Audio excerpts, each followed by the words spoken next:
investments. International cooperation, including South-to-South cooperation, is central to exchanging best practices, sharing technological know-how, and financing the transition.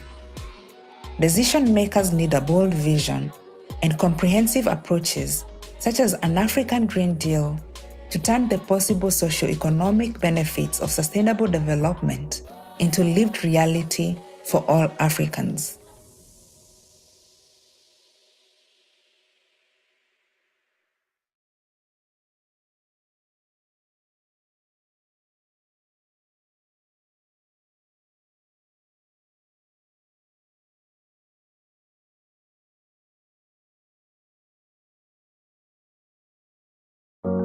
Africa is richly endowed with significant energy resources, yet it accounts for only 3% of global renewable electricity generation capacity. A far-reaching ambitious energy transition could increase economy-wide jobs by 3.5% to 2050, offering employment opportunities across the value chain that cover all skill levels. It could boost GDP by more than 6%, provide energy services to the 592 million people currently lacking access, and improve welfare across regions. These benefits are set out in the latest market analysis developed by the International Renewable Energy Agency in partnership with the African Development Bank. Policies that promote structural change and strengthen African countries' industrial capacities, develop local and regional value chains, address existing commodity and trade dependencies, and pursue education and skill building to forge a skilled workforce are vital. Accelerating investment is essential, as the continent currently only receives around 2% of global renewables investments. International cooperation, including South-to-South cooperation, is central to exchanging best practices, sharing technological know-how, and financing the transition. Decision makers need a bold vision and comprehensive approaches, such as an African Green Deal, to turn the possible socio-economic benefits of sustainable development into lived reality for all Africans.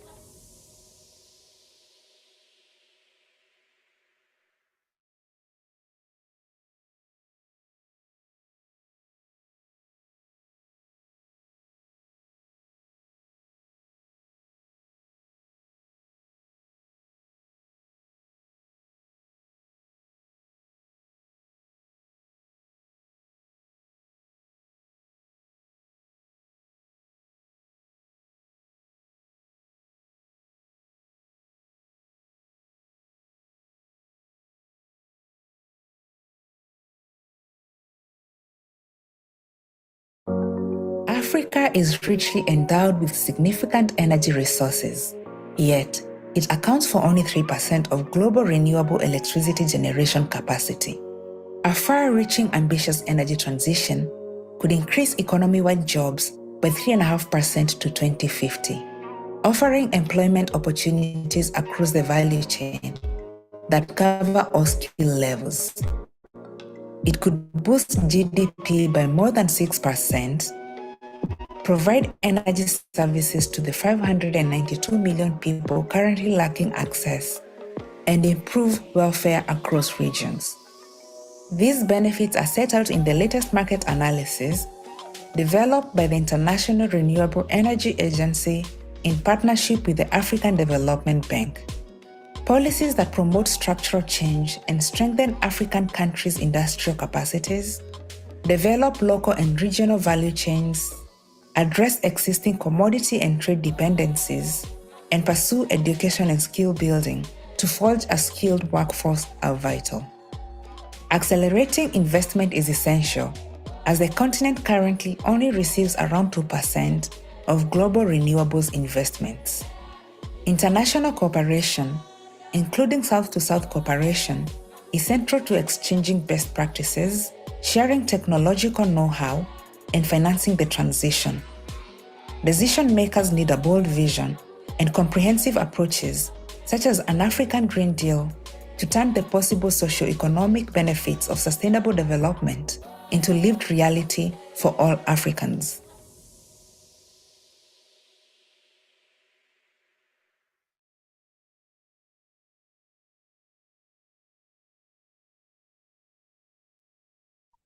Yes, good morning, good afternoon, good evening, everyone joining this conference right at this moment. I believe it's a great day from wherever you're joining from and whatever time zone it is you're on right about now. This is the Africa Sustainable Energy Conference, and we are here this morning all together on this call to discuss the future of sustainable energy in Africa.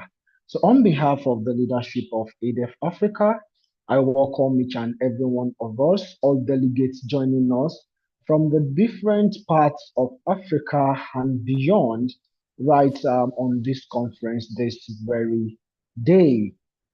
I see a lot of things going on the chat, and just for a bit of information, I would love that you're able to confirm in the chat if you can hear me loud and clear. Of course, this is a beautiful conference with which we want every one of us to be able to gain as much as we can. Oh, thank you very much, Anya Koyo. Thank you very much, Eve Karubi. I see what you did there. Thank you for your feedback. Yes, thank you very much, Charity. Thank you very much. You're all welcome to this conference this morning. So this is AIIDEV Africa, and we are the leading providers of sustainable development in Africa. This we have done for many years in diverse capacities. We until now have run several programs, several projects, conferences as these, which are all very directed towards achieving and attaining the SDGs goals in Africa.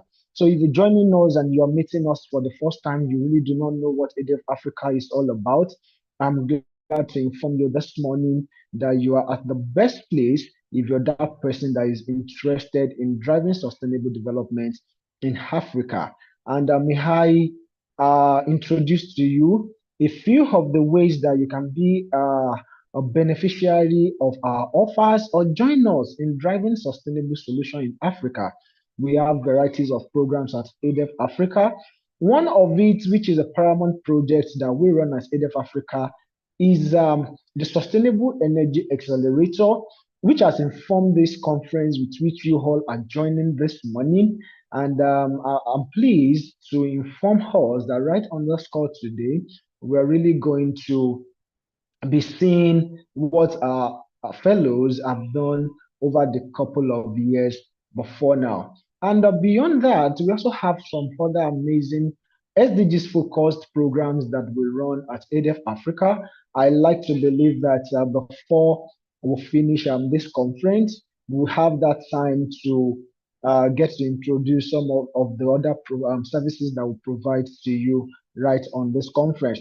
And I'm sure you will follow up with the chat. You'll gain some information also informing you of how to get access to the kind of programs that we offer at AIIDEV Africa. So once again, you're welcome to this conference. We are very delighted to be having you here. And we are not going to bore you this morning as we have quite a long agenda to deal with this money. And I guess I'll just run you through it very briefly so that you're aware that there's a lot in plan for you today and you go nowhere. You stay with us until the very end of the programs that we have today. So very shortly, we will be having the welcome remark from the regional coordinator of AIIDEV Africa. That's in the person of Mr. Emmanuel Ola Oluwoyo, after which we'll be entering into the keynote conversation discussing on the future of sustainable energy in Africa. After that, we'll be going into innovation showcase and pitch section, for several other persons and fellows of our Sustainable Energy Accelerator program, after which we'll come again to another plenary section in which we'll be looking at the current landscape and future prospects of sustainable energy projects in Africa. These are wonderful and amazing discussions that I would not want you to miss out on, as it will inform each and every one of us to be a partaker and participant of the drive for sustainable energy access in Africa, which AIIDEV Africa is leading. And very shortly after that, we would also have another innovation research presentation. After that, we have an opportunity for each and every delegate on this conference to be able to make a contribution in their own right to these topics of discourse, after which we would have the graduation ceremony of our C fellows, afterwards the award of presentations, and then there will be an opportunity for each and every one of us to be able to network and connect with each and every one of us.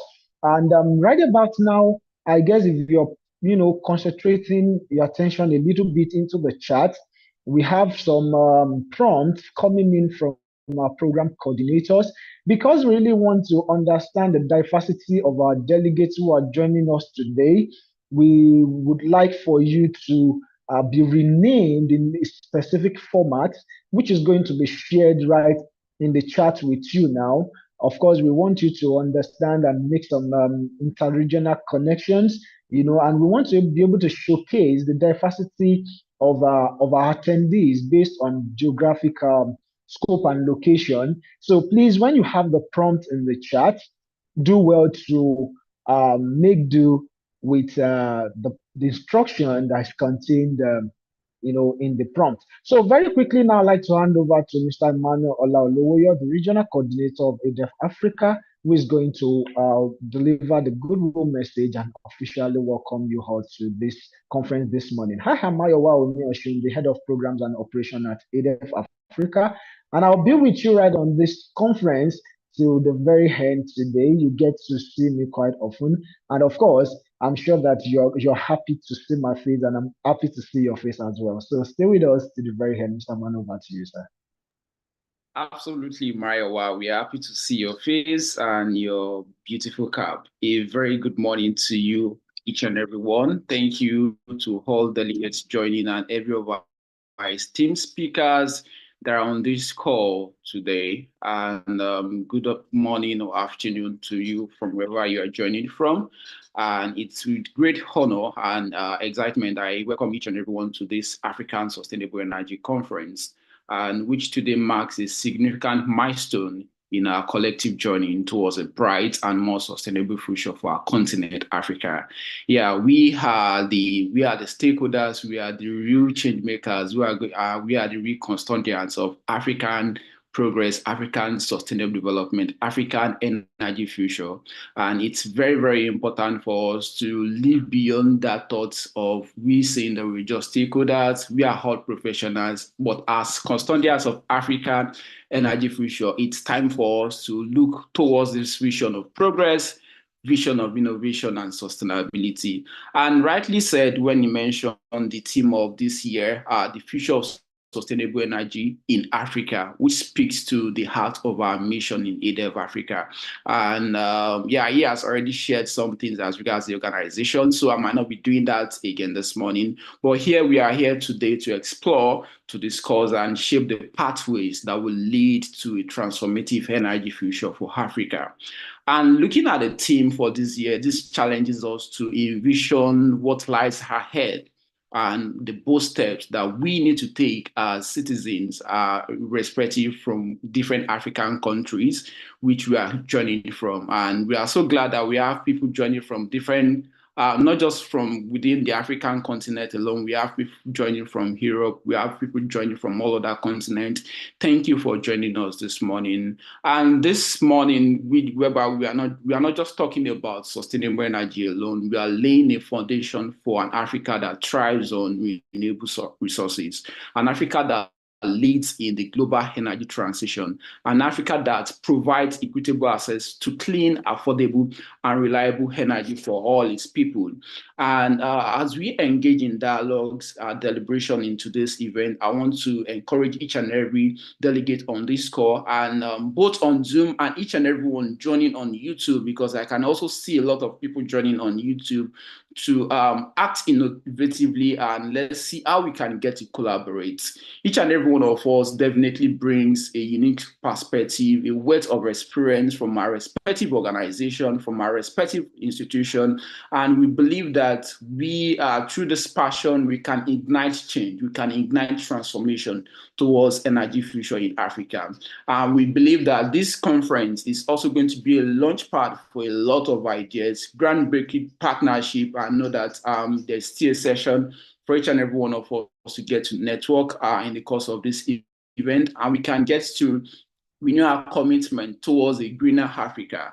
And that's the hashtag for this year's conference, Greener Africa. And on behalf of the leadership of AIIDEV Africa, we want to welcome each and every one, and also share our heartfelt appreciation to our keynote speakers and guest speakers today, who are going to be sharing their insight and their expertise with us today. And we believe that your contributions are invaluable, and we are grateful for your time. We are very grateful for your presence. We are grateful for your participation. And we believe that each and every delegate here on this call are going to have a valuable time with you all. And also, a special thanks go to the entire AIIDEV team for their tireless effort in organizing this conference, and your dedication and your hard work has made this gathering possible and a successful one. And we are all beneficiaries of your commitment in towards the advancement of sustainable development across Africa. And I must not end this remark without congratulating the Sustainable Energy Accelerator innovators who were accepted to the Energy Fellowship earlier this year, and they're also going to be graduating today. Your innovation and determination and passion for sustainable energy in Africa has brought you thus far to this moment, and today we can't wait to celebrate your achievements, and we look forward to the impact which you all are going to be leading and also getting to steer towards a sustainable and prosperous Africa. And I want to end by saying that in today's conference, I believe that each and every one of us are going to have much insight. We are going to make connections, and the ideas which we generate here today is going to empower us to become great change makers, which the continent need. And we believe that together we can transform challenges into opportunities, and we can ensure that our continent, Africa, not only meets but exceed its sustainable energy goals. And very, very importantly, let's get to work collaboratively. Yeah, just like Go Selton says, partnership for the goal. And once again, I want to welcome you all to the African Sustainable Energy Conference 2024. Thank you. Yes, thank you very much, Mr. Emmanuel Aluyo, for that amazing and wonderful remark. So right about now, we want to be going right into the keynote conversation for today's event. And I like to just prep each and every one of us to steer us into actions for this discussion with a little overview of what we want to discuss on this keynote conversation this hour. But before I do that, I'd like to introduce to each and every one of us on the call our experts who are live with us on the session this hour, who will be leading us on that keynote conversation on the future of sustainable energy in Africa. Just before I'll go into reading their bio, I like very quickly to introduce to us. I'll mention their names first, just so you keep an eye on them in the chat, just to check them out amongst the attendees. And then after that, I get to read their profile. And yes, we go right into the discussion this morning. So on this conversation, we'll be having Dr. Humphrey Hadun, who is the research manager for Science-Based Targets Initiative, that's SBTI. Following with Dr. Humphrey there, we have Yves Karoubi, who is also the board member and trustee of Greenpeace France.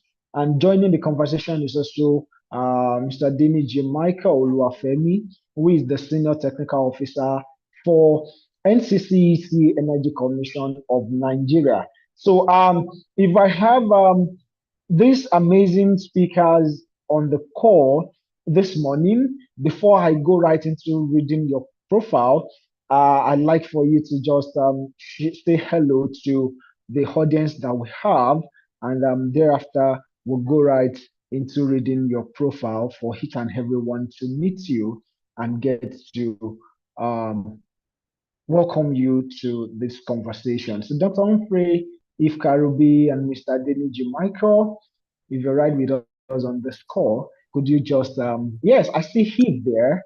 I see Heath there. Yes, Hi, good nice to morning. see you, everyone. Good morning. Amazing, amazing. Good morning. Yes, I see Mr. Deniji Michael there also. Mr. Deniji Michael, if you're Nice. saying hello to our delegates. Good morning. Nice to see you. You are all welcome. Amazing. You're very welcome to this conversation. And yes, I also see Dr. Humphrey Haddon there. If you also want to say hello to everyone on the call this morning. Yeah, thank you for having me. It's nice to be here, guys. Amazing, amazing, amazing. So now that we have a face to our speakers, I'd like to go right into it now. So ladies and gentlemen, delegates of the Africa Sustainable Energy Conference, I present to you Dr. Humphrey Adjun, who is an assistant professor, energy researcher at the Near East University. Dr. Humphrey earned both his master's and doctorate degrees in energy engineering from Cyprus International University. Following his doctorate, he spent 3 years as an assistant professor in the mechanical energy engineering department at the same institution.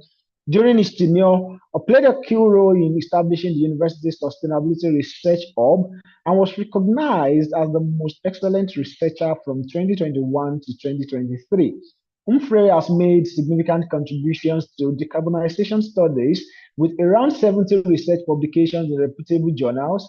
His recent work include important African studies on carbon removal and net zero transitioning, published in the prestigious Nature portfolio. In addition to his academic achievements, Humphrey served as a climate ambassador for Climate Interactive, a US-based organization dedicated to raising climate awareness through interactive tools. Currently, Humphrey holds the position of Research Manager for Methods and Pathways at Science-Based Targets Initiative SBTI, an organization promoting corporate climate action on a global scale.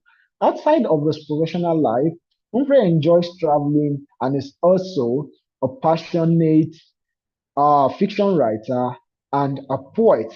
So, ladies and gentlemen, I think you want to welcome Dr. Humphrey with your virtual clubs, and you want to do well to make him feel welcome to the conversation this morning.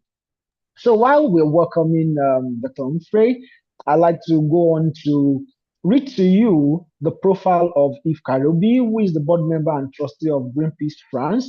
Yves Karoubi is an SDG expert and leader in global sustainable development and climate action. She serves as a board member and trustee of Greenpeace France and is the former head of networks at the United Nations Sustainable Development Solutions Network, the UN SDSN.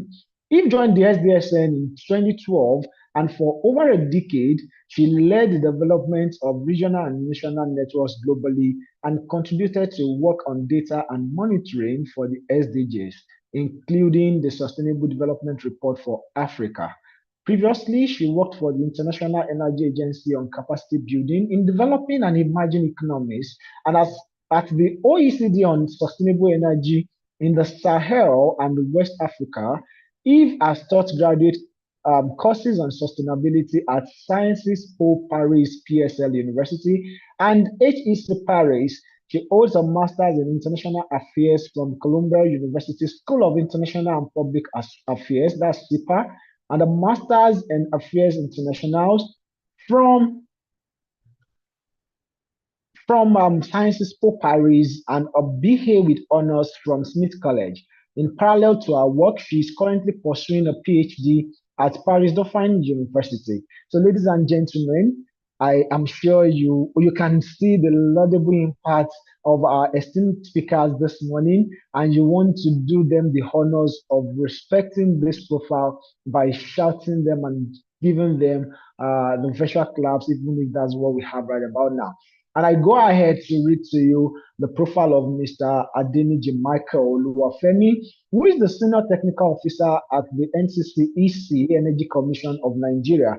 Mr. Adeniji Michael Oluwafemi is a graduate of Electrical Electronics Engineering and currently serves as a Senior Technical Officer at the National Center for Energy Efficiency and Conservation, a key research center under the Energy Commission of Nigeria.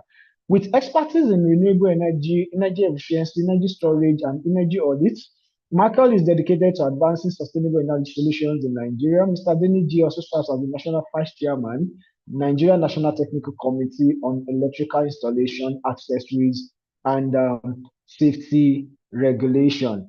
So, ladies and gentlemen, yes, thank you very much. I see what you're doing in the chat.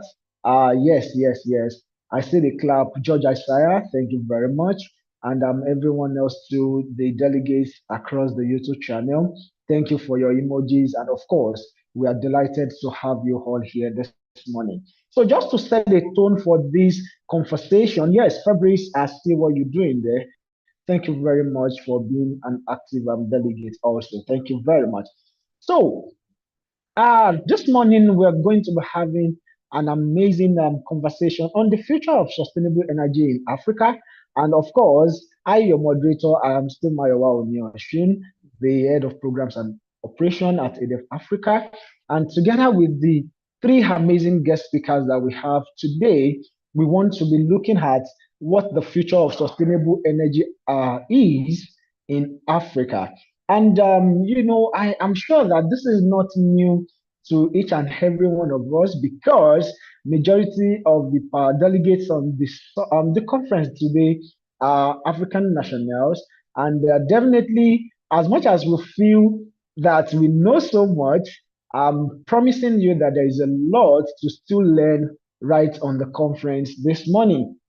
So when you look at the future of sustainable energy in Africa, we're trying to look at the potentials, the pathways, the innovations and strategic actions that is needed in the drive to transition Africa towards a sustainable energy future.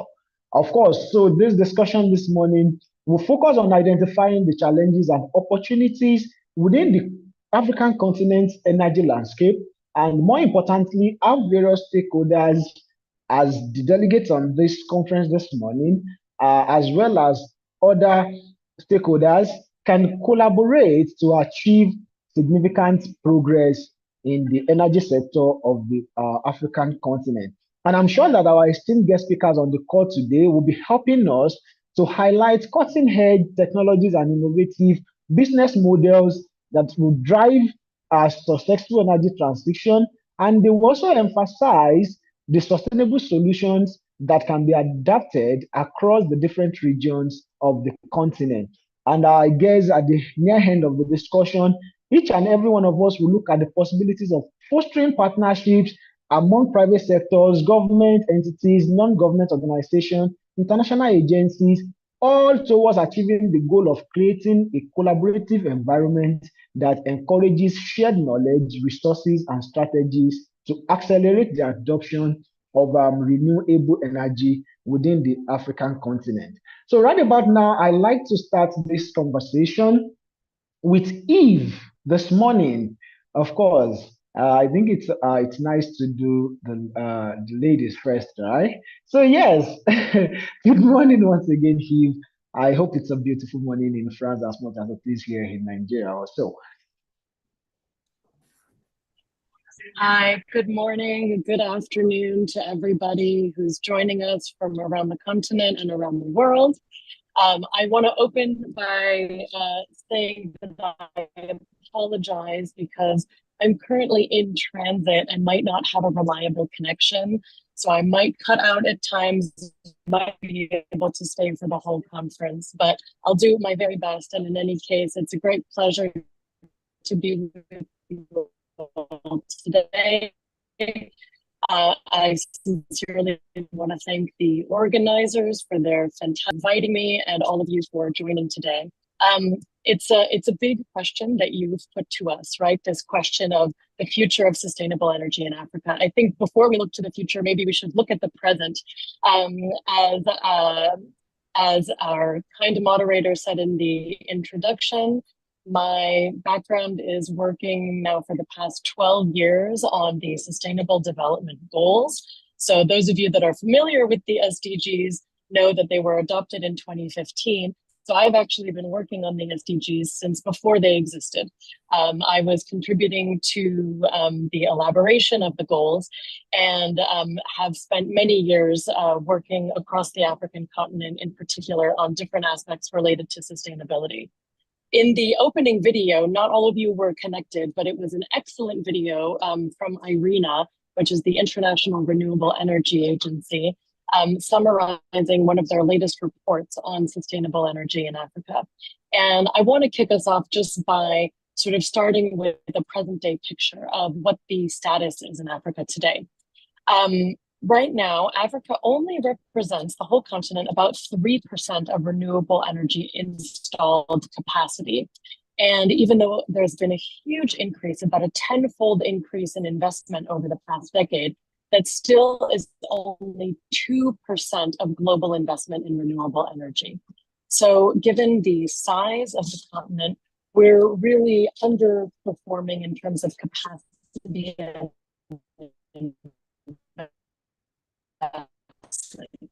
so this is going to be really the focus of, the thing needs to be put up against the overall electrification rate at the continent, which unfortunately, even though it's improved, is really kind of stagnating. Still under 50% of the continent has access to electrification.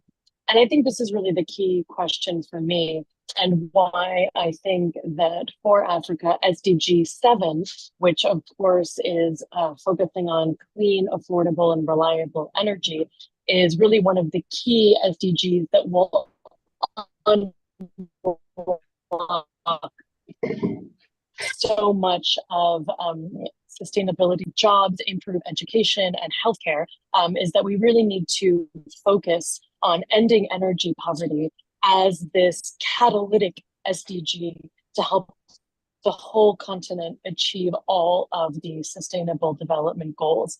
And in fact, in that IRENA report, they predict that the energy transition on its own can unlock about 6.4% in GDP growth across the continent, which is obviously a huge jump. Thank you. Thank you very much, Eve, for giving us that background and informing us how well we are doing in Africa, especially in our pursuit and transition into the sustainable energy. So I like to go straight to the Humphrey now. Eve already set a kind of a background for us, but I still feel like we need to, beyond that, understand the current landscape of sustainable energy in Africa. And when we are trying to understand the current landscape, I guess this would duly be informed by the challenges that we readily have, and will not just only stay down on the challenges that we have on the African continent now. This discussion is also going to lead us in the direction of opportunities that are open to us as a continent that would aid our transition into sustainable energy. So very quickly, I want you to say something about the current landscape. What are the challenges that we have there, and the opportunities that are open to us, as Africans? Can you hear me, please? Loud and clear. Thank you very much. So first of all, I appreciate the opportunity to be here. I'll be speaking from different experiences that I've gathered across the academic field and also my experience in the industrial and on-field works that has to do with transition and decarbonization in Africa. The first thing which is very crucial, just similar to what Eve had said, is that we need to understand what the challenges are. So I'll take it from this angle. There's no way for us to separate these three important variables when it comes to discussing about sustainable or sustainability or sustainable transition in Africa. And these three variables are energy, development, and climate, right? There's no way that this should be separated, and I would explain why very briefly, and probably in the course of my conversation later on, I can expatiate on them. The first thing is the fact that we have a huge challenge on the African continent. About 600 million people have no access to electricity, like it has been said. About 900 people do not have access to clean cooking. Africa is one of the second largest continent in the world. We have one of the highest percentage of young youths in the world. According to the United Nations report, by 2050, every 1 in 4 people in the world will be an African. So you see, we have both opportunities that have to do with human resource, and then we also have, at the other end of it, we have huge challenges that have to do with energy. Also, there are challenges that have to do with development. There's no jobs. There's no access to water. So bringing these two variables together highlights the issue of climate. So what the climate change is doing is exacerbating these two issues of energy and development. So it means that for us to solve, or for us to start talking about energy transition in Africa, we need to look at development, we need to look at energy, and then solving these two issues would bring about a co-benefit that relates to energy transition or climate mitigation or climate adaptation. Also, presently we have a very diverse way of, or a very diverse approach to energy transition on the African continent. I say this because, for instance, if you look at regions or countries like Kenya, Ethiopia, Zambia, that have very rich renewable energy resource, and these resources are contributing almost close to 90% of their energy consumption. And then you put that side by side with a country like Nigeria or a country like South Africa, where there's still a large consumption of fossil fuels, of coal, natural gas. So you see, there's no one solution fits all on the African continent. So we cannot keep referring to Africa as one village. Why? Because there are we have diverse cultures, just the same way we have diverse issues and diverse challenges. So I hope that as we move forward in this conversation, we'll try to be more specific about how to resolve this energy transition issue or sustainability in Africa on a disaggregated level. So we need to talk about countries, look at what the specific challenges are and how to resolve these issues. And I think by doing that, we'll be more practical and be more pragmatic about the sustainable development on the African continent. So thank you very much for having me once again.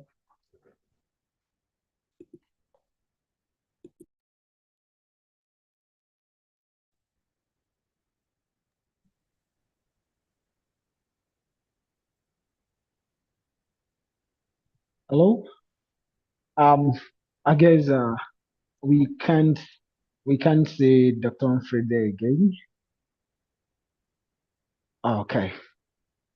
So still in the conversation, I would like to take on Mr. Adeniji Michael. Of course, I'm sure that we have different perspectives to the current landscape of sustainable energy in Africa.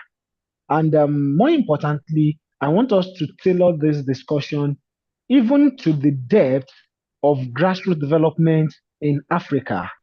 Because oftentimes when you see reports, majority of the energy reports that we have has always touch much more on what is happening within urban environments and in the area of innovations and all of that. But very quickly, I want Mr. Deniji Michael to put a contribution to the challenges and opportunities that you feel will inform the transition of African continent in sustainable energy development.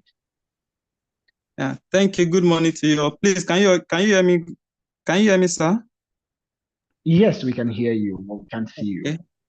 Well, my opinion about it in Africa, sustainable energy landscape in Africa, well, this is characterized by both significant challenges and despite Africa's renewable energy potential, particularly in the solar, wind, and hydropower, we still have a large portion of this population that still lack access to modern energy services.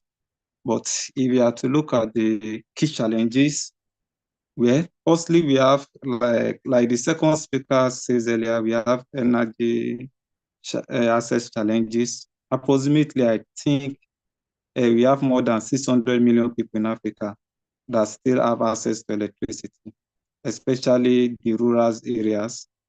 And this energy poverty has limited Africa economically, and it limits the economic development and hinders improvement, especially in education and healthcare, and overall the quality of life.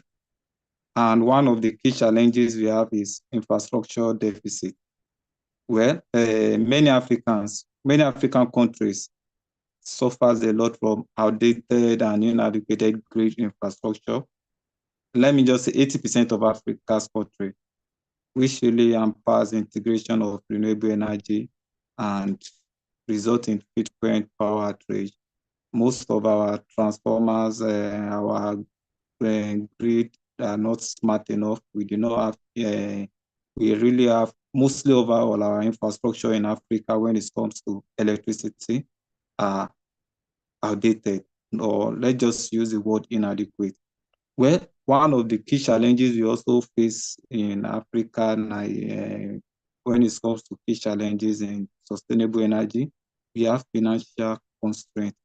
Well, Africa is not a poor country, but the way maybe the government or the way the continent is set up, we can easily call most of the countries a developing country. Well, securing investment in Africa for a landscape renewable energy project is very difficult due to high risk, high capital cost, and maybe lack of access to affordable financing. And we also, one of the key challenges we have in Africa here, we have a regulatory barriers. We have inconsistent policy, and we have a bureaucratic challenges that can delay or prevent any development, even on renewable energy projects. Now, when we are looking at the opportunities, well, in my own opinion, Africa has the highest solar irradiance in the world, and because with the vast area suitable for a lot of solar farms, solar projects, even wind energy, we have a lot of potential in the, I think, North Africa and some of the Eastern Africa, where that's one of the opportunities we have. We have technology advancement when it comes to the opportunity we have in Africa. Innovation on solar technology, we have energy storage and grid management, which has already made renewable energy more cost effective and scalable. And this is creating opportunities for adoption. So in also the one of the opportunities we have in Africa is we have a youthful population. You know, Africa, we are growing population, and this presents unique opportunities to develop a lot of workforce skilled in renewable energy technologies. And this also drive innovation and local manufacturing, in which we are able to have a good finance, good good finance. If you do not have a finance constraint, we have access to secure investment. This will really help us in making in local manufacturing and driving innovation. Thank you. Yes, thank you very much, Mr. David Michael. And I agree with your perspective on the current landscape and the challenges we have. Often at times, we are always backwards with infrastructures. I like to be corrected if I'm wrong, but I seem to be very sure that many of the infrastructures, energy infrastructures that we use in major African countries, they are such that are so old, older enough than even maybe some of us that are right on the conference this very day. So, and times have changed. We expect that we are moving with trend, with technology. So I'm sure that the key stakeholders that are live with us on the conference today, they will be able to help us out in looking at this perspective that will be dished out right on this conversation this morning. So very quickly, while we proceed on in the conversation, Dr. Humphrey, I'd like to ask you, now that we understand the challenges that we have, and we also confirm that we have potentials to be able to do this, to transition successfully within the African continent. May I ask you, what is your vision for the future of sustainable energy in Africa over the next decade?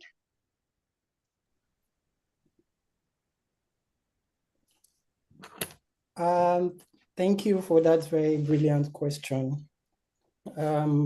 So first of all, I should have said this when I started, that whatever views I have are purely mine. They should not be linked to whatever organization that I work with or work for.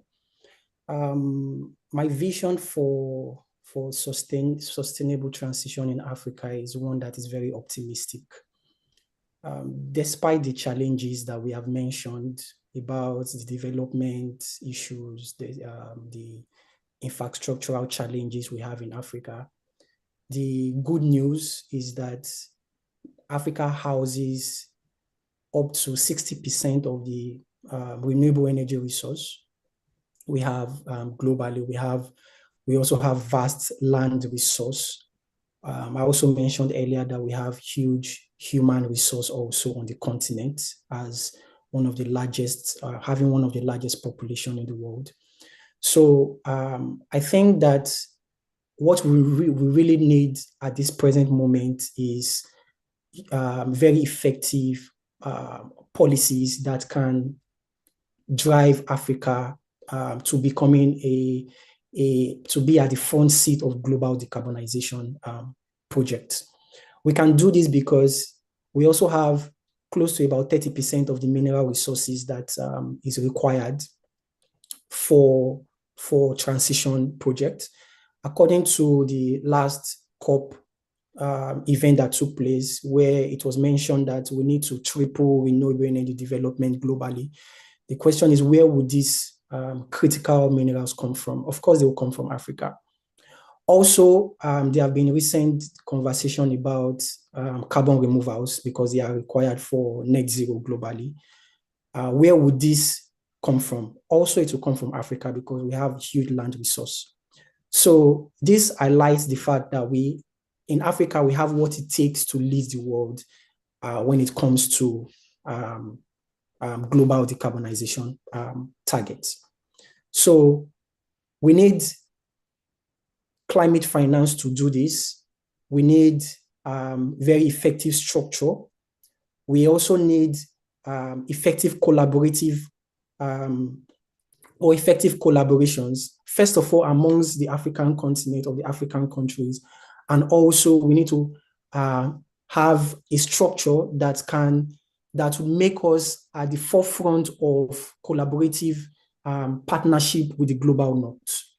If we can put our hands together and put our hearts together to come up with, like I said, effective policies, an example of this policy would be to ensure that we have economic development going side by side with some of these projects that the Global North are carrying out on the African continent.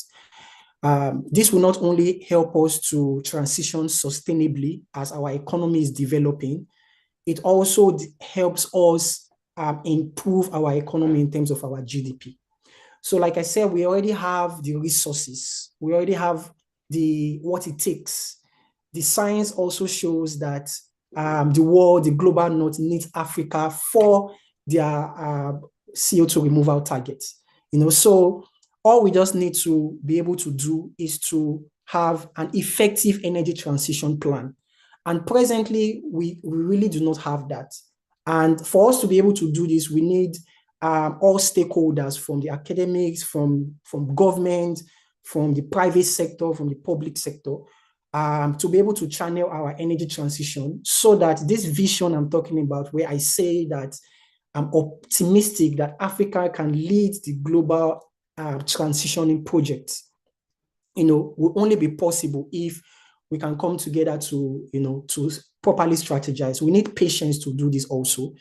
So we outside of these things I just mentioned, there need to be clear plans and clear pathways, which is what we presently do not have on the African continent.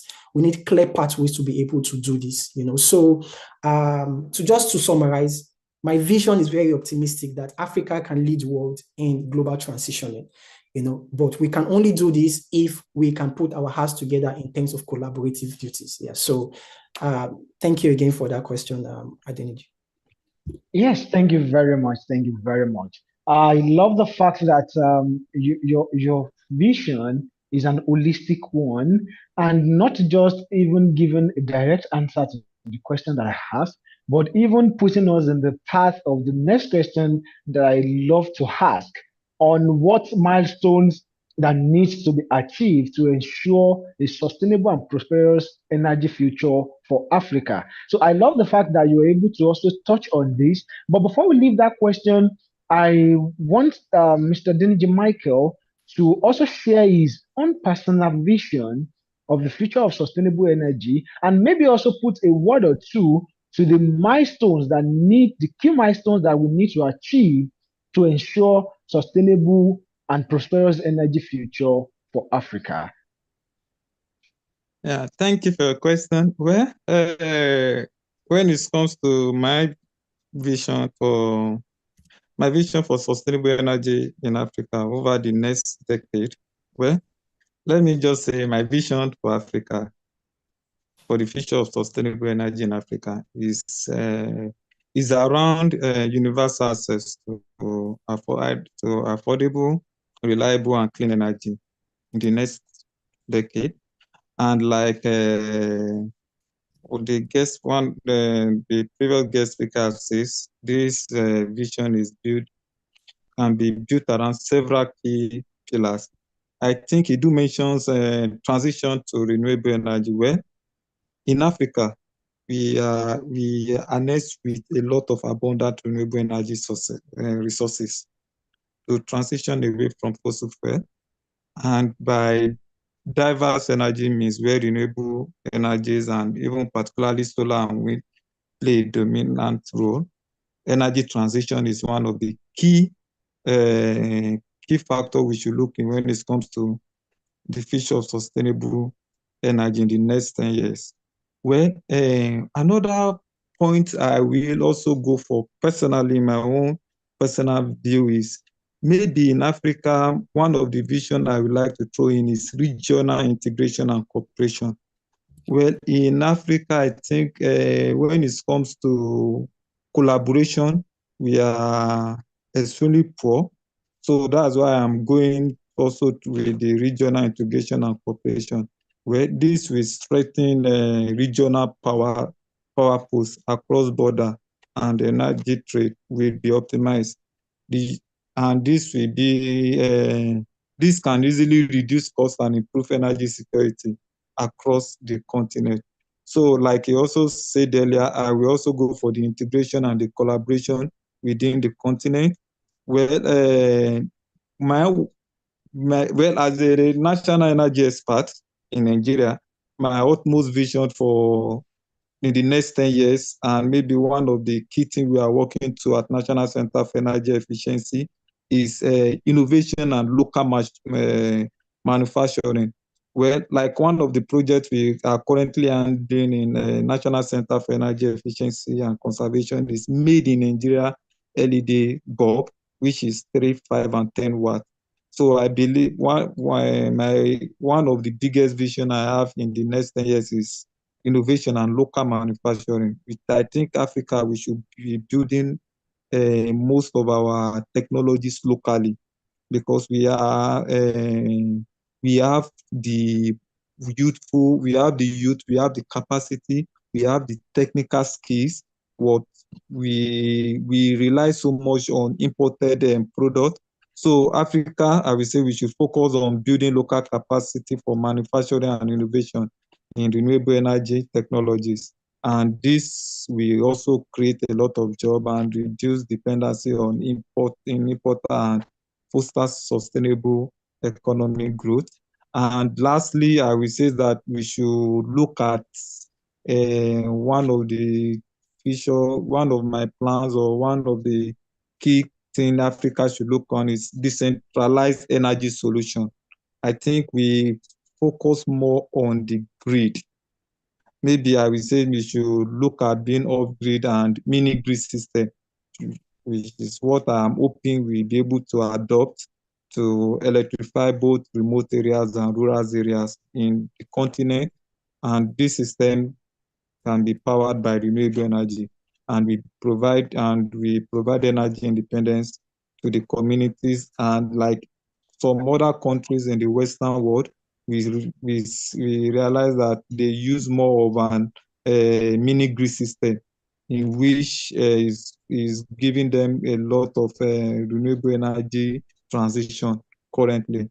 So that's my own vision, that's my vision, and let me say my hope for the sustainable energy in Africa in the next 10 years. Thank you. Thank And you when we very talk about the milestones, well, that is a huge topic. Well, to me, I think our milestone in Africa should be to ensure sustainable and prosperous energy future. Well, Africa must do this by at least achieving maybe universal energy access by 2030 at least. My opinion though, and by achieving this universal access to electricity, this will be a top priority, and it requires a lot, like expanding the grid, deploying off-grid and mini-grid system, and promoting clean cooking technologies to reduce reliance on our maybe traditional biomass or gas, etc. And one of the things we should also focus on when it comes to the milestones is maybe scaling renewable energy capacity. We must really increase our renewable energy capacity to meet up with our needs for energy, and we need to meet up with the current growing demand in energy. And this also can include the large scale of solar, wind, and hydropower projects, as well as maybe some smaller systems. So that's what I have to say about the key milestone for the future of Africa renewable energy. Thank you. Thank you very much for that comprehensive approach. And of course, if you're looking into the chat, I see Dr. Humphrey also doing, a great job in the chat. Of course, we agree that learning never ends. And for maybe some of us now, eyes are being opened to diverse opportunity within the African continent. Now, banking on your point, Mr. Adeniji Michael, of a decentralized energy solution for Africa, that leads me to wanting to ask, and I'm directing this question to Dr. Humphrey Adun, that of course we all know that Africa holds several potentials, especially in the aspect of solar, wind, and several other renewable energy sources. Of course, Dr. Humphrey was saying the other time that even the whole world depends on Africa for their transition purpose, because majority of the raw materials that will be needed are found there in Africa. Now, if that is the case, that Africa holds such potentials, and we have some amazing water bodies, we have also some areas of development of energy needs and access, especially by the virtue of the solar capacity, sun efficiency within the African continent. So I like, before I go back to Eve, because the next question I'm having will be going to Eve. So I just like for Dr. Humphrey to answer this question, that how do you think Africa can leverage the advancement in solar, wind, and other renewable energy sources to meet its growing energy demand, considering that we have many resources also on the African continent? Yeah, thank you very much for that question. The first thing I should say is that Africa already has or other African countries already have a picture or a mirror to follow, even on the continent. So I think I said this earlier, but I will just reiterate it. A country like Mozambique, right? About 100% of their energy consumption is green. A country like Ethiopia, a country like Zambia, right? These countries have above 90% of their energy coming from renewables. In fact, it would interest you to note that about 3 to 4 countries on the African continent are already net zero, right? Country like Comoros. So we already have on the African continent a kind of trademark that other countries can follow. This is not to say that a similar approach will be followed, but this just gives us the optimism, like I said earlier, that this is very achievable on the continent.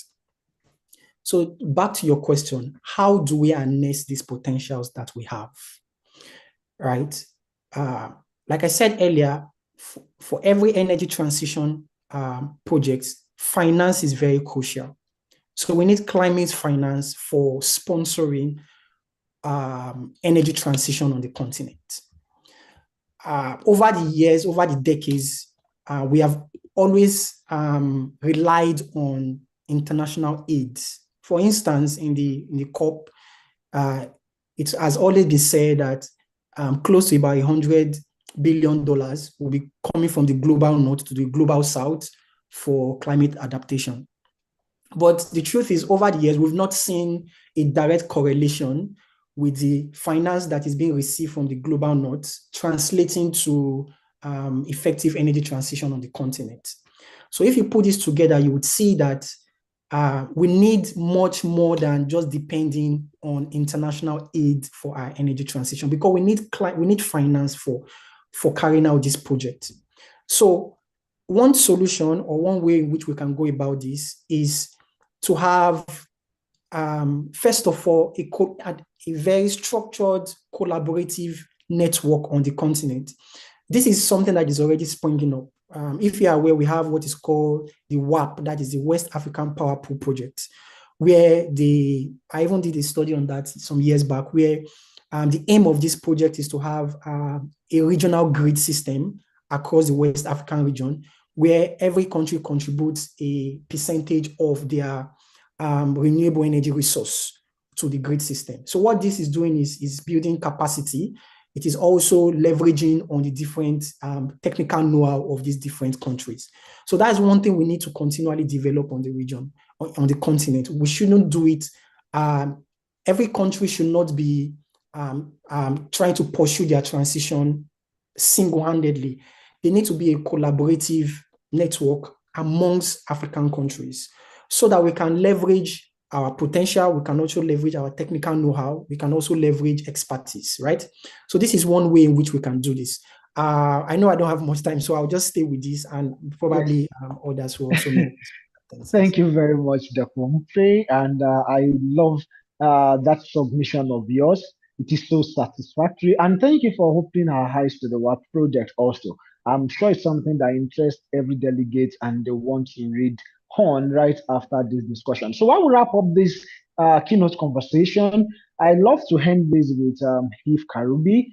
And the question I want to ask Eve here now is, having said all of these that we've heard from Mr. Denji Michael and Dr. Mufre, Eve, what do you think are the policy frameworks which are essential for creating an enabling environment for sustainable energy development in Africa? Of course, within this discussion, we've been able to touch about the aspect of financing, innovative financing. We have talked about partnership. We have also looked at the aspect of infrastructure and potentials within the African space. So we are running up now to look at the aspect and perspective of policy. So Eve is answering us as we wrap up this section and we go on into the next phase, please.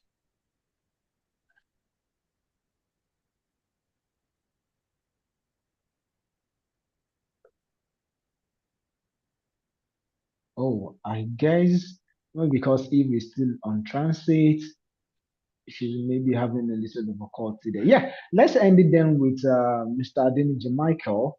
Mr. Adeniji Michael, you want to help us with policy frameworks that, Eve is back. Eve is back. Yeah, Eve. Okay. Yes.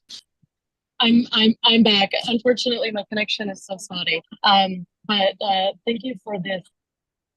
It's definitely meant for me because I'm a political scientist. So I spend a lot of time thinking about the policy frameworks and the enabling environment that will allow us to get Africa where it needs to be. I think the most important in terms of the regulatory frameworks is that they are transparent and fair, and that there are proper incentives in place to facilitate investment. So these can be in the form of, for example, I've also worked, for example, with the government of Benin on their SDG bond. I know a number of other countries have issued or are working on green bonds that can help bring the necessary finance for these investments.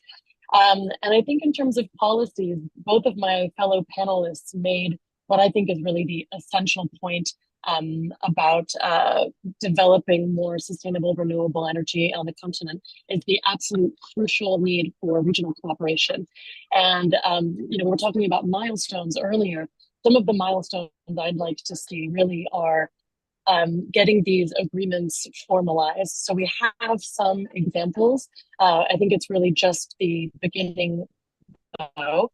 And what I'd like to see in some of these regional cooperation agreements is more ambitious goals and more technical plans included, real milestones with numbers to get us to, whether it's the SDG goal of, SDG 7 and SDG 13 by 2030, or the Paris Agreement goals by 2050.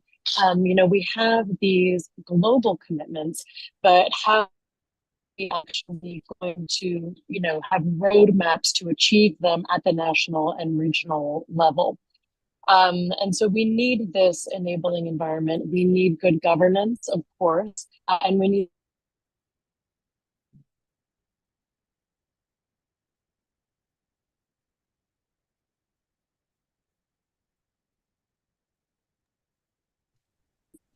policy and how rich the content.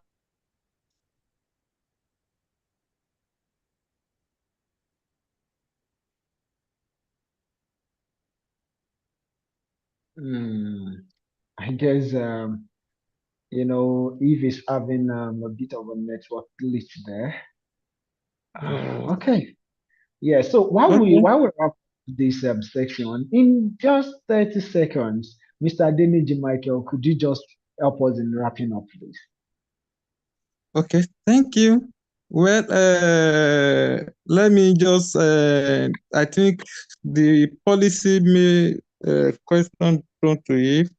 I think, let me just look at the policy we really need to target in Africa for the development of Africa. Well, we should look at also, we should target renewable energy. Well, we should set an ambitious and clear target for renewable energy deployment.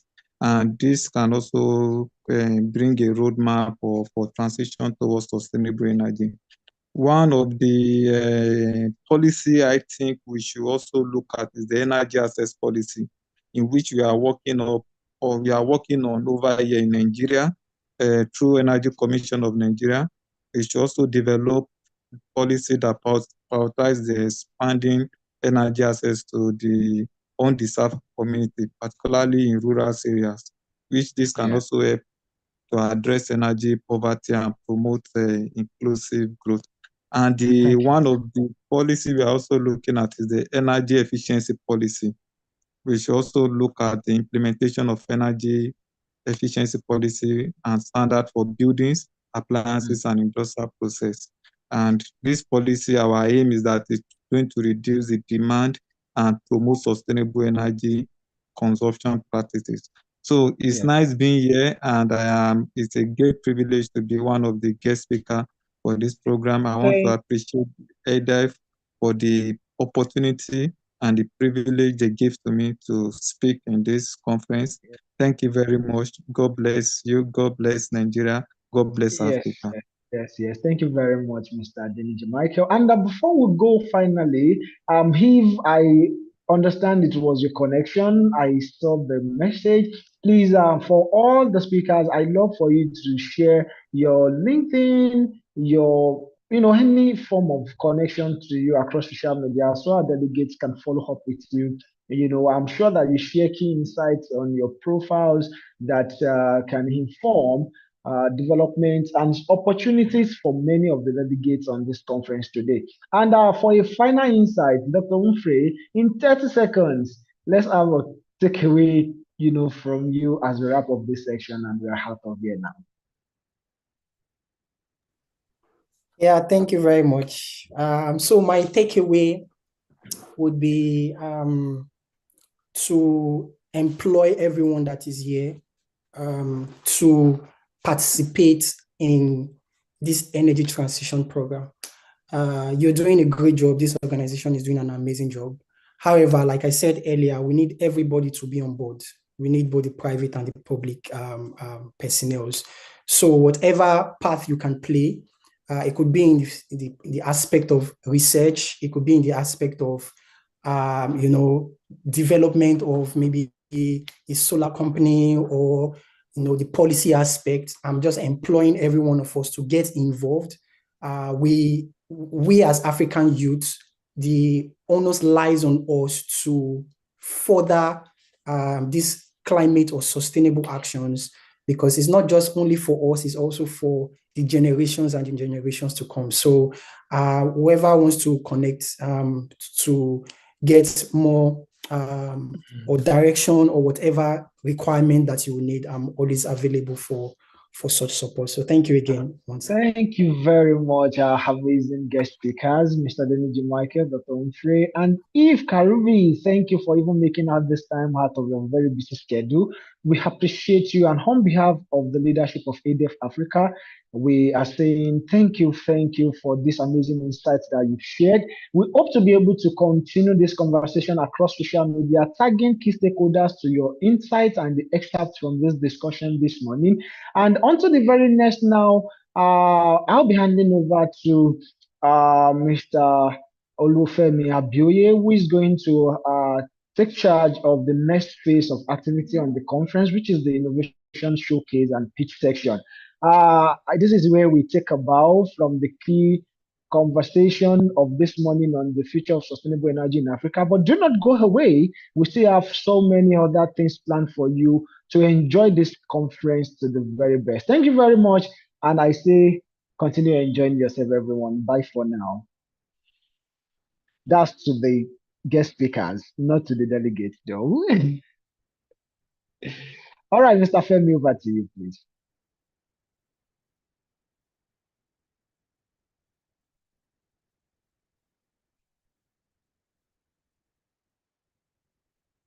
Mr. Femi, I see you talking, but your mic is still muted. Yes, thank you for muting me. Okay, it's been a wonderful time today. I believe everyone on the call has been enjoying themselves with whole lot of knowledge. Thank you for joining this call. So right about now, we'll be talking about our innovators from the just concluded C program. So if you are a participant of the C projects and you are an intending graduate, so you'll be graduating today. So can I see your comments in the chat, your excitement in the chat box that, okay, it's wonderful to run through the program and finally you are becoming a graduate of that wonderful program this morning or today. Can I see your emojis, your comments in the chat box as we'll continue. Wow, wonderful, wonderful. Thank you for that. Okay, thank you. That's good. I can see your reactions. All right. So it's been wonderful that we have a very good response from you. So let's have some little insights from what you have done this morning. It has been a wonderful journey so far, and we have a little clip to play and to showcase your innovation. Okay, and we'll be having 4 of you presenting today. So you have just 3 minutes, and if you're on this call, the top 5 innovators, if you're on this call, kindly use the raise hand button to indicate that you are online. All right, let me see your raise and let me see you raise your hand as I'll be calling upon you for your presentation. The top 5 innovators. Are you on? Are you on? I can't see your hand as you'll be making your presentation. Please, you have just 3 minutes. Okay, I can see Sangui. Thank you for that. Yes. Okay, I can see Patience. I can see Prince Okon. So please, you have just 3 minutes for your presentation. Just 3 minutes for your presentation. So I'll be calling on. Let's go by. Who should I call first? Okay, Prince, are you ready for your presentation? Yes, please, I'm ready. Please confirm that you can hear me. Yes, we can hear you. Please, you have just 3 minutes for your presentation. Okay. All right. Okay. The floor is yours now. Let me share my screen quickly. Please, can you see my screen? Oh, of course, we can see your screen. Okay, please, I'll be going very fast so that I will be able to be in line with the time.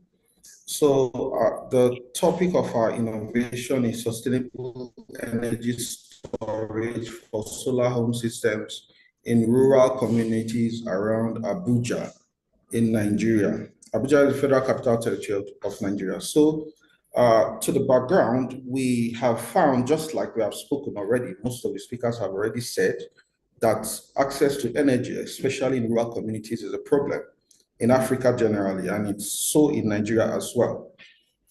A lot of people in Nigeria, over 200 million people, are facing one kind of challenge or the other as regards access to energy, to sustainable energy.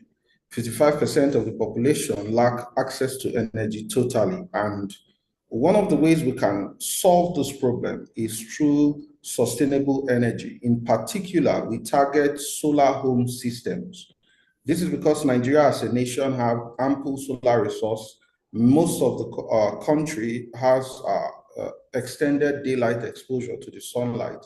So this is a promising solution. Already it's been deployed in many parts of Nigeria, and it's something that shows promise that can be tapped and harnessed to make it better and more effective. So we can improve the quality of life of the rural dwellers by giving them access to this, because currently what is obtainable is that most people are using polluting sources of energy like diesel, fuel to run generators and all of that.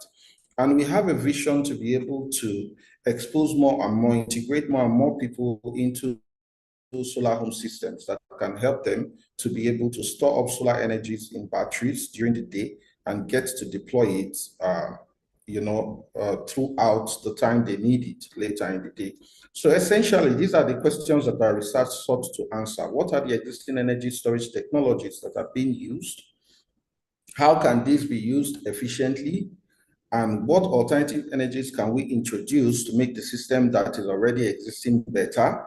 And what is the potential socio-economic benefits that is associated with implementing the alternatives that we have spotted? So essentially, we distributed questionnaires in these rural areas, just at the outskirts of Abuja, to see the adoption of SHS. And indeed, a lot of people currently use these energy solutions. But we observed that the technology as it stands. Just 30 seconds. Just 30 seconds. Okay, great. Then let me just speed things up. We could use lead acid batteries. That's one of the solutions. We also have lithium ion batteries. We have supercapacitors and thermal energy storage. Most of these storage solutions have environmental advantages since they are better. And essentially, we're looking to migrate people from the lead acid technology, which is what's most common right now, to the lithium ion and possibly the capacitors, supercapacitors, because these are more efficient, more reliable, and give you more bang for the buck, as they would say, for the lifetime efficiency of these solutions is much more reliable. This is a solution that's already implemented in several places already. So it's not, it's something that is certain, tested, trusted, and can be deployed in Nigeria. Once we're able to tie together the financiers, people who would make the funds available, because some of these people are low-income earners that would be able to afford to pay over time, but may not be able to afford the lump sum cost to deploy these solutions at once. So please, because of time, I couldn't go into all of the details, but we have, we would share the link of the work, the detailed work, so anybody who's interested could go look at it and see. Thank you so much. Thank you for that wonderful presentation. Yeah. We are glad. Thank you. Thank you. Yeah, that's awesome. Okay. Can we have Patience? Patience, are you there? Yes, I'm ready, sir. All right, please, you have just 3 minutes. Please shoot. Okay, thank you very much. It's a great honor to be part of this conference as the Sustainable Energy Innovator. Let me start with my initiative, which is currently the Sustainable Energy Hub, which aims at empowering communities with clean, reliable energy.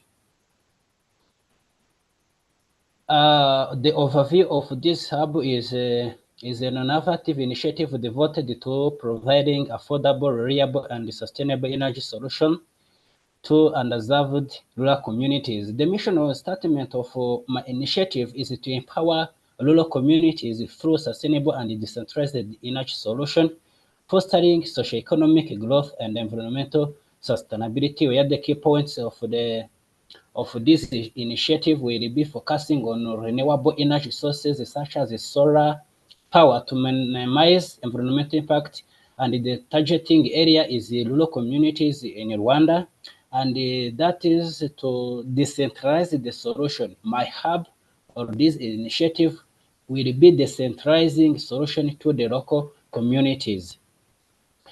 The problem statement, which is including current challenges, is where the energy access gap. Over 24% of rural communities do not have access to the electricity, and the environmental impact is where, because most people use traditional energy sources such as the charcoal by tree burning, leads to the damage of the forest, and the high energy cost where most people use generators, which uses the kerosene and the diesel. It is too expensive. It costs too much money. These have impacts on education, have impacts on healthcare, have impacts on economic development. Where, for example, in economic development, where the people have unreliable energy, the local business face difficulties in scaling operation, limiting economic opportunities, and the job creation. My initiative will have a solution in 3 ways, where sustainable energy hub approach will be holistic energy solution. This is to offer comprehensive approach by integrating renewable energy sources tailored to the specific needs of rural communities, and the decentralized energy system, where we will be implementing decentralized energy solutions such as solar mini grids and off-grid system to provide reliable and scalable electricity directly to the household and the community centers. The key features will be renewable energy sources, as I said before, where it will be focusing on renewable energy such as the solar system scalability. Our solution will be designed to grow with community needs, starting to small household and expanding as demand increase. And the energy is community centric, where we engage with local communities to ensure our energy solution are aligned with the needs and are operated and maintained. The innovation in this solution will be adaptive technology, sustainable business model by introducing a model that not only provides energy but also creates economic opportunities in the community, such as job in maintenance. And the resilience is that our initiative will be building energy systems that are resilient to environmental challenges. Actually, Please round up. 30 seconds, round up. Thank you. Thank you. Just round up in the next 30 seconds. Just round up your presentation in the next 30 seconds. Okay, thank you, Remy. Learning to the implementation here. Likewise, we can't actually see what you are sharing properly. Can you stop sharing and share again, please, while you continue your presentation? Thank you. Okay, Remy.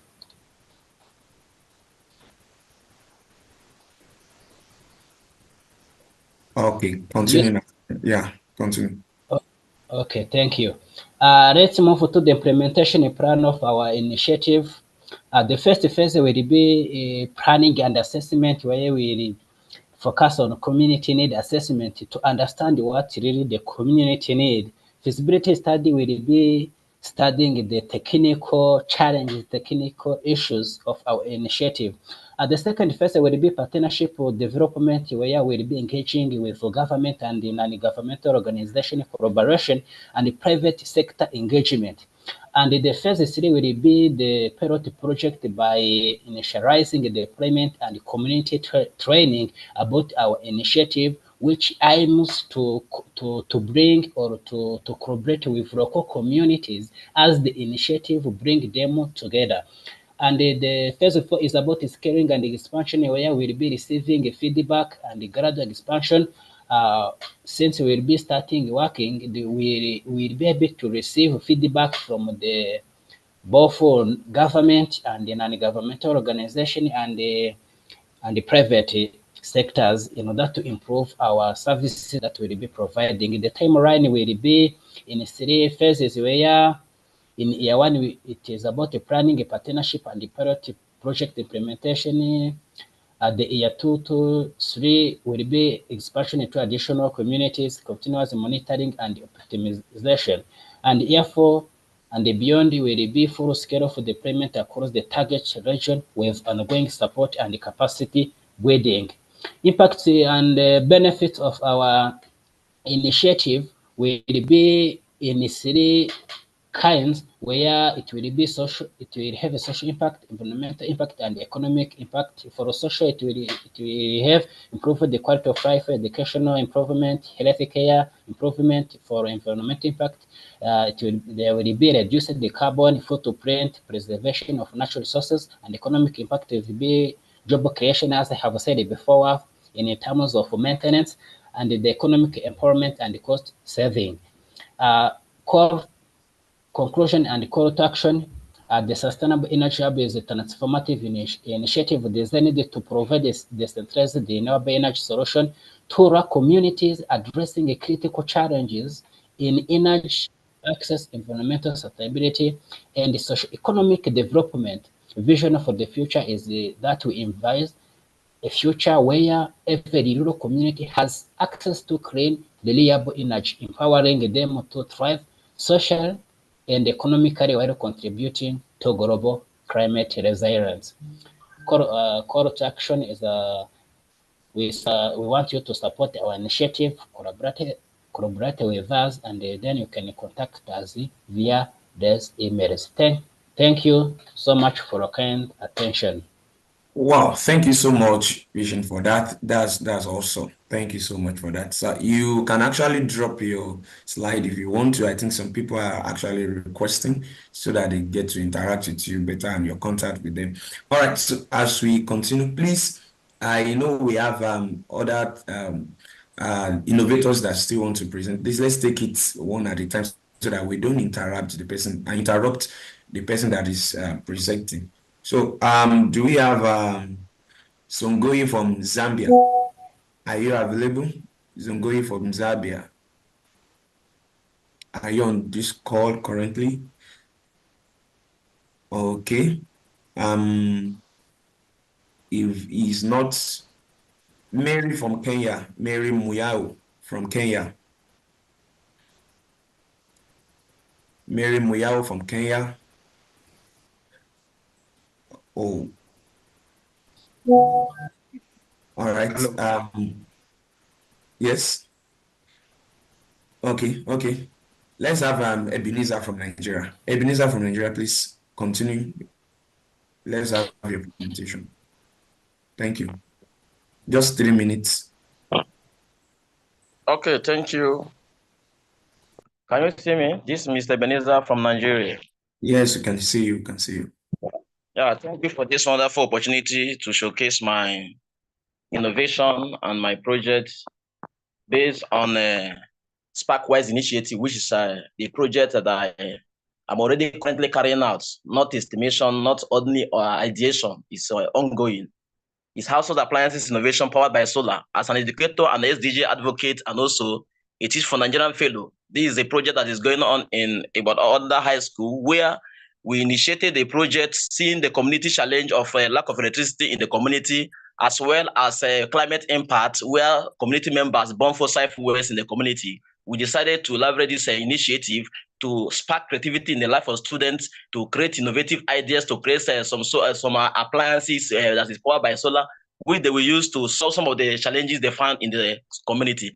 And our purpose is of our project is to provide affordable as well as a clean and innovative solar-powered household appliances that empower communities with a sustainable energy solution, particularly in other community where the students that I groom and I train in different aspects of innovation, in that of technology, in production of different solar-powered appliances like standing fan, locally made, and that of torchlight, rechargeable lanterns, fluorescent bulb, as well as fans, as well as that of vegetable blenders. This is one of the students, is one of the innovators that carry out the project that we educate.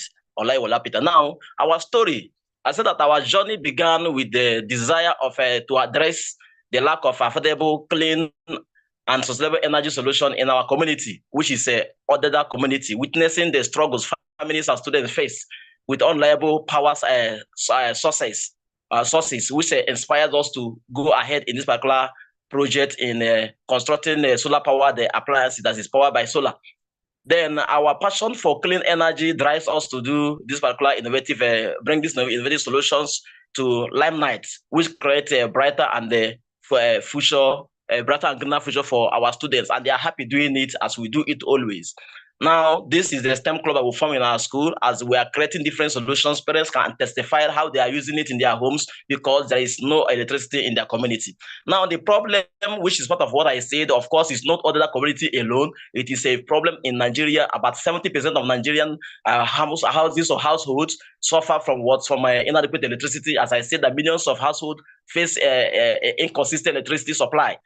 and the expected energy alternatives. So current solution we are driving out here is what is often unreliable based on its cost efficiency and inaccessibility. But we decide to use this low cost format to meet the demands of the income community, the low income communities, and leave many of them in the dark condition where they will see light to do what to learn. Of course, this is the local community where I was posted as Chief Nigeria Fellow. I do my the fellowship there. It's a local community. There's no electricity, but you can see that I created the particular electricity supply, and the fan that is there that I use at night to write my lesson note and do other things. This is the courtesy of our club and what we have been doing so far to bring a sustainable energy in our community. And the solution that we brought out, as I said here, that is our solution of this our solar powered household appliances provides a reliable and a cost-effective solution to energy insecurity. By harnessing solar energy, we empower families with sustainable products that reduce energy costs and also improve quality of life. Our unique, easy-to-use appliances stands out with their affordability, their durability, as well as their ability to operate independently of the unreliable grid. They don't need to look at electricity or look for electricity or the grid for them to operate it. Students as well are empowered, not only to create this particular solution, but as well to develop their technical skills. We have many competitors in this particular field of our marketing as we propose to see how to scale this particular project to a higher and a higher level. As we have many competitors, we have global benchmark, we have competitive advantage, we have over them. What is the major competitive advantage is that what our product offer a superior affordability as well as a reliability, and also it is easy to use. We use locally made appliances to innovate. This one you are seeing here is what is a solar powered vegetable blender. You know, this is a slide. Had even there is a video, we can show the videos of many things we have been doing, that this is not just ordinary image, they are working, they are being used by household and our students. And we are still going on to see how we are going to enlarge it and expand it more. So our financial projection is that we are projecting, of course, we and our students will have already applied so many grants and so many applications. We will have already won 500,000 naira from a meaningful organization, this we call it Sienna Solution Challenge in USA, which I and my students were one the most creative use of technology and the community impact, which offers that. We are using it now to develop what we call the Sparkwise Initiative Tech Lab in the school. We're also looking for more, as we are saying that what average product we produce is 2,000 per unit, as we're looking at repair of solar powered appliances that are damaged, as well as use damaged ones to create new ones. The teachers bring the appliances that are damaged, we repair it. Some of them we use it and reconstruct it to be powered by solar, which is in turn used at home. Then our funding needs is we are looking for about 2.5 million naira we can use to scale it and also expand our reach and make sure that many households have access to this solar powered local appliances, which we are looking at to generate a revenue in the nearby future, about 40% revenue at least. In the nearby future, as the year grows, we're looking at generating revenue of 12 million naira. If we are supported by angel investors, NGOs, and meaningful individuals to carry out this particular initiative, because I believe that's what energy crisis in Nigeria or in Africa, as well as the climate condition that we're facing through, it's not only the adults. Engineering and training students to be energy champions and climate champions will help them to do what? To expand the reach and also to carry the particular initiative to the next generation to make our environment and our society greener and sustainable. Thank you. Thank you so much. Thank you, Mr. Ebenezer, for that presentation. And thank you. All right, so we have Songoyi. I think he is now available. So please, quickly, Songoyi, can you go to your presentation? Are you able to hear me? Yes, we can hear you loud and clear. Okay, thank you. You can just confirm if you're able to see my presentation. Not yet. We are still waiting. You can just continue from your end. Are you able to see my presentation? Yes. Okay. Yes. Can I start? Yes. You can start. Okay. Hi, everyone. My name is Lenganji Singoi. I'm from Zambia, a member of Yaka Investment Limited. I'm here just to take you through an innovative project of solar water points, sustainable water solution powered by the sun.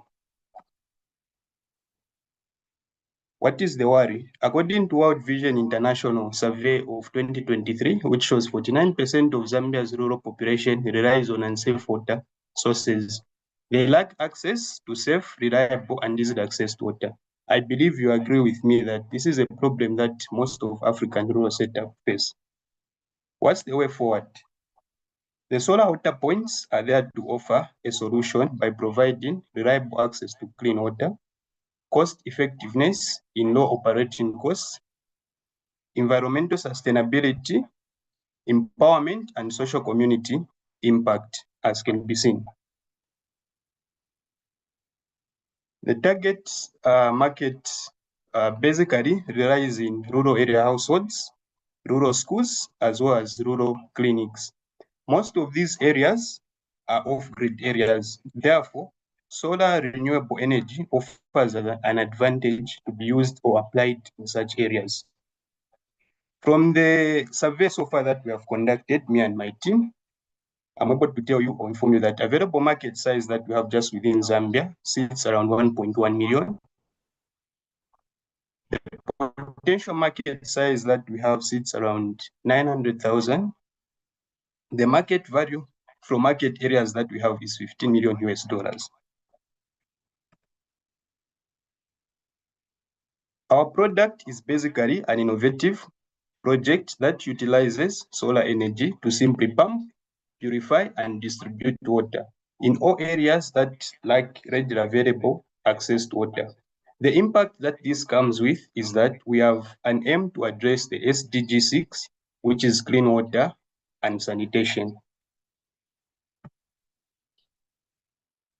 Our revenue returns rely on the main project or product that we have, which is the solar water point. Once installed, once supplied to our customer at 17,500 US dollars per product, at a cost production of 8,750 US dollars, we are able to retain or get returns of estimated profit of over 100%. Allow me also to mention that other revenue platforms or other revenue return platforms that we have include water quality monitoring. These are the services that we offer, water treatment services, product maintenance after sale. Where are we? Currently, I would say we've done assessments, we've done community engagements, and I can proudly also say that we have done a prototype of a solar water point. Currently, this facility is being used, it's being utilized to its full capacity by the local community. It was sponsored by the government and fully done by Yaka Investment Limited. Currently, we are constructing a solar water pipe project at a cost of 19,230. This project has been sponsored by UNICEF. Finally, our administration and tech team is already set up and running. Below are just some of the members or personnel that belong to the management of Yaka Investment Limited. Thank you. Wow, awesome. Thank you so much for that presentation. Thank you for also keeping to time. That's awesome. Thank you. All right, so finally, we have Mr. Daniel. Mr. Daniel, are you there for your presentation? Can you hear me, Daniel? Yeah, I can hear you. All right, please go on for your presentation within the next 3 minutes. Thank you. Yeah, so thank you very much for the opportunity. So my name is Daniel Usuche Martin from Ghana, and I'm the CEO of AIIDEV Limited. And AIIDEV, we design projects and products to address challenges in the African agri-food system, especially Ghana. We try to address the issue of post-harvest losses among fruit, vegetable farmers, especially mango. And after 3 years of raising funding from USAID, Feed the Future, GIZ, and Skill Development Fund, a World Bank funded project, we realized that some of the farmers couldn't use the electric dryers we secure for them to address the issue of post-harvest losses in mangoes. Because the project wanted to introduce farmer level value addition, whereby the farmers will dry mangoes in the absence of market. But because they didn't have access to electricity, they couldn't dry the mangoes, and therefore they abandoned the electric dryer. Also complain of high cost of electricity. And because of that, the dryers we imported under the World Bank project, because of high cost of electricity, it was giving them problems. So that's why we try to introduce the renewable energy project by introducing solar gas dryers for fruit processors, especially mango dryers.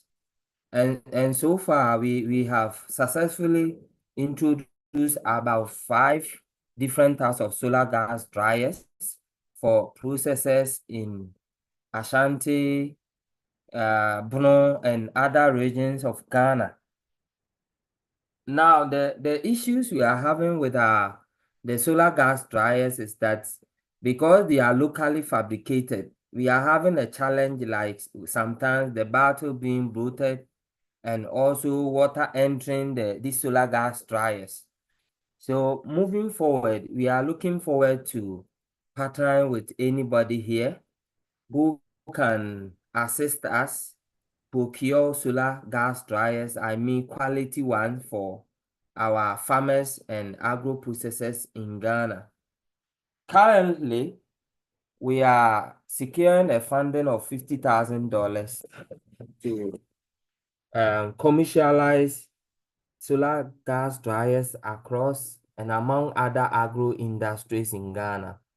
And in terms of partnership, we have also signed MOU with 4L Energy, a company in Canada, to see if we can introduce wind powered dryer or wind pump irrigation to Accra. So because of time, basically what we do is we try to address challenges, and most of the challenges we have addressed, our model is we raise the funding and assist our client to address the challenges they have encountered.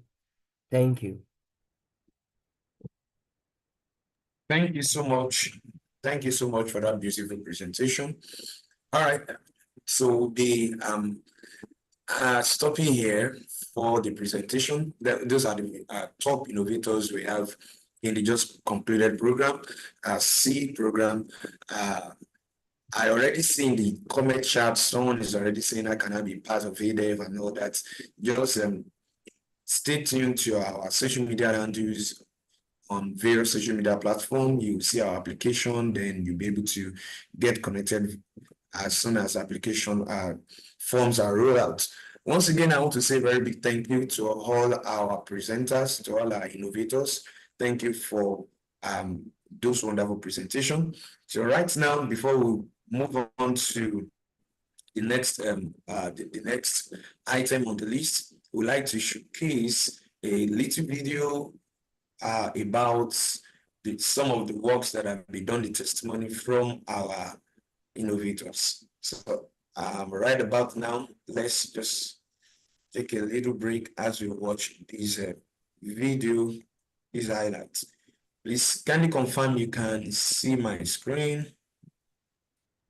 Yes, we can see your screen, but All there's right, no thank video sound. you. Can you also hear? Video has no sound yet. Sustainable Energy Accelerator is a Yes, we can hear. groundbreaking initiative by AIIDEV Africa. It aims to promote sustainable energy solutions and foster entrepreneurship in the renewable energy sector. This transformative program is designed to accelerate clean energy technology development and address pressing energy challenges across Africa. Over the past 3 months, the Sustainable Energy Accelerator has united a global network of skilled professionals and changemakers.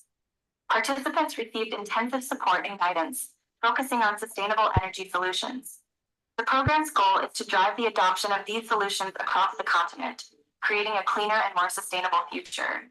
The program featured advanced workshops, research and case study development, energy innovation development, and incubation for energy innovators.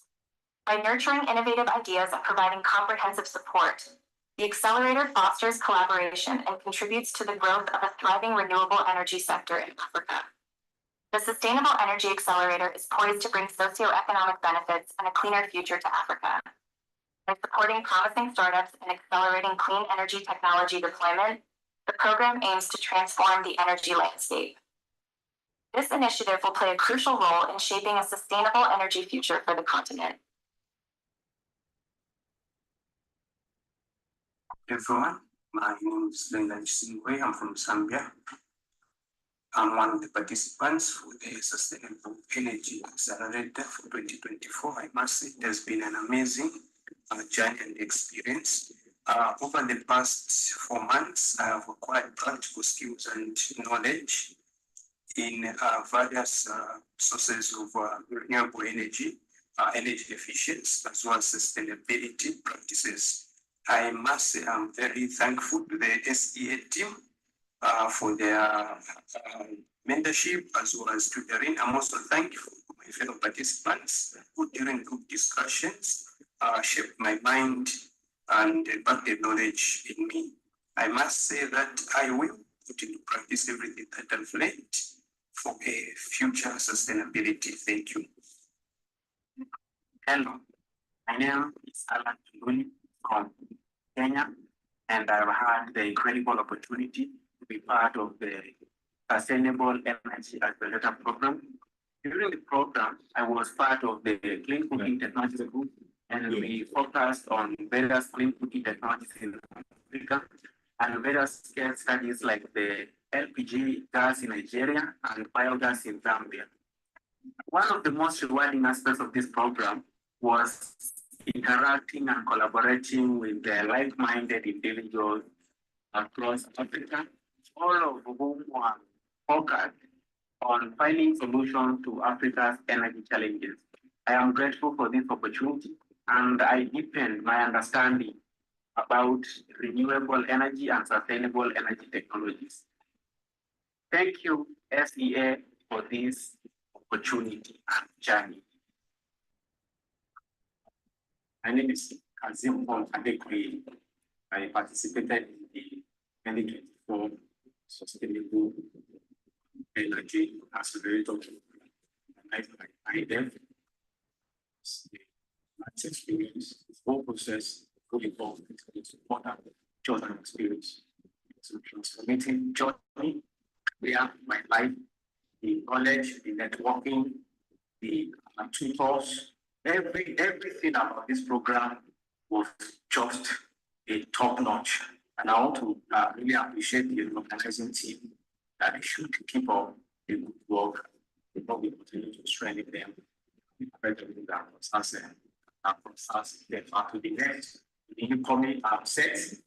I think that you're going to learn a lot.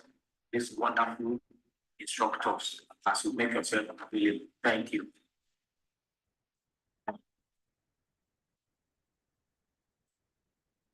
Okay, it's been a wonderful experience indeed. Participant can testify, and I know that this has actually sparked some people's interest to look out for the next court. It's on this note, I will be saying a very big thank you. And to all the top innovators that has actually presented today, feel free to share your email and your full name. You can keep your slides to yourself. Just share your email and your full name in the comment chat. So if anybody wants to get engaged with you, they can continue from there. All right. Thank you. See you soon. Over to you, Mr. Mayowa. Yes. Thank you very much, Mr. Femi, for that coordination.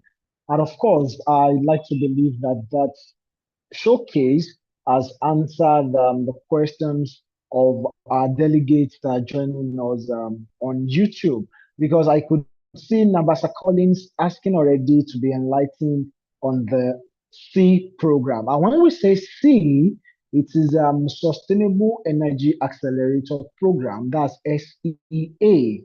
So I want to believe now that you have the information you need, and of course, you keep an eye on our social media platforms for the next application call, and you can get to be a part of the program. So right about now, I would like to go into the next phase, which is a plenary section on the current landscape and future prospects of sustainable energy projects in Africa. And for this section, over the next 10 to 15 minutes, we'll have the honor of having Mr. Chimaubi Nna, CEM, who is the head energy management, NCEEC, Energy Commission of Nigeria. Of course, I know he has been with us for a while now, enjoying and seeing the innovations of our innovator. So, Mr. Chimaubi, before I go on to read your profile, I want for you to say hello to the delegates, and I go on to read your profile. Good afternoon, everyone. Sorry, good morning from Nigeria. Thank you. Amazing, amazing. Thank you very much. So for this plenary here, we'll have the honor of Mr. Chimaubi Nna, who is an energy efficiency, renewable energy, energy policy, and energy engineer professional. He has almost 2 decades of professional experience in the energy sector across public, private, and international development organizations. He is an award winner for outstanding contribution to power in Nigeria for his impact through energy education for young people, hosting the first energy-related radio show on a university radio station for 3 years, and a certified OMA trainer for ECOWAS Center for Renewable Energy and Energy Efficiency. He's also a recipient of the ECOWAS Center for Renewable Energy and Energy Efficiency Research Grant. Chimaubi has been involved in several successful projects, including the UNDP GEF promoting energy efficiency in residential and public sectors in Nigeria, the GIZ Nigeria Energy Support Program, the World Bank Nigeria Electrification Project, to mention a few. He was a member of the Association of Energy Engineers in the USA, the Nigerian Society of Engineers, and also a great contributor to standardization in Nigeria via various national technical committees. Chimaubi has 11 scholarly publications covering energy efficiency and renewable energy topics. Dear delegates, it is my honor to present to you Mr. Chimaubi to handle this discussion on current landscape and future prospects of sustainable energy projects in Nigeria. Please pay rapt attention as it's going to share key and notable insights on this plenary session. Over to you, Mr. Chimaubi, and I want to believe that delegates, you're welcoming him with your claps. And just so you are informed, this conference is live on YouTube. If you want to share with some persons that are not able to get admitted to the Zoom room here, it is live on YouTube, and the link is in the chat for you to share with anyone you feel should be on this conference. Thank you very much, and over to you, Mr. Chimaubi. Good morning, everyone, and thank you very much for connecting to this very wonderful meeting. Of course, kudos to the AIIDEV and the team for putting this together. It's good to see young people doing so much for the sustainable energy sector in Africa. I know that there's supposed to be 2 other persons on this session. So I don't know if you want to introduce them or if you want me to go ahead.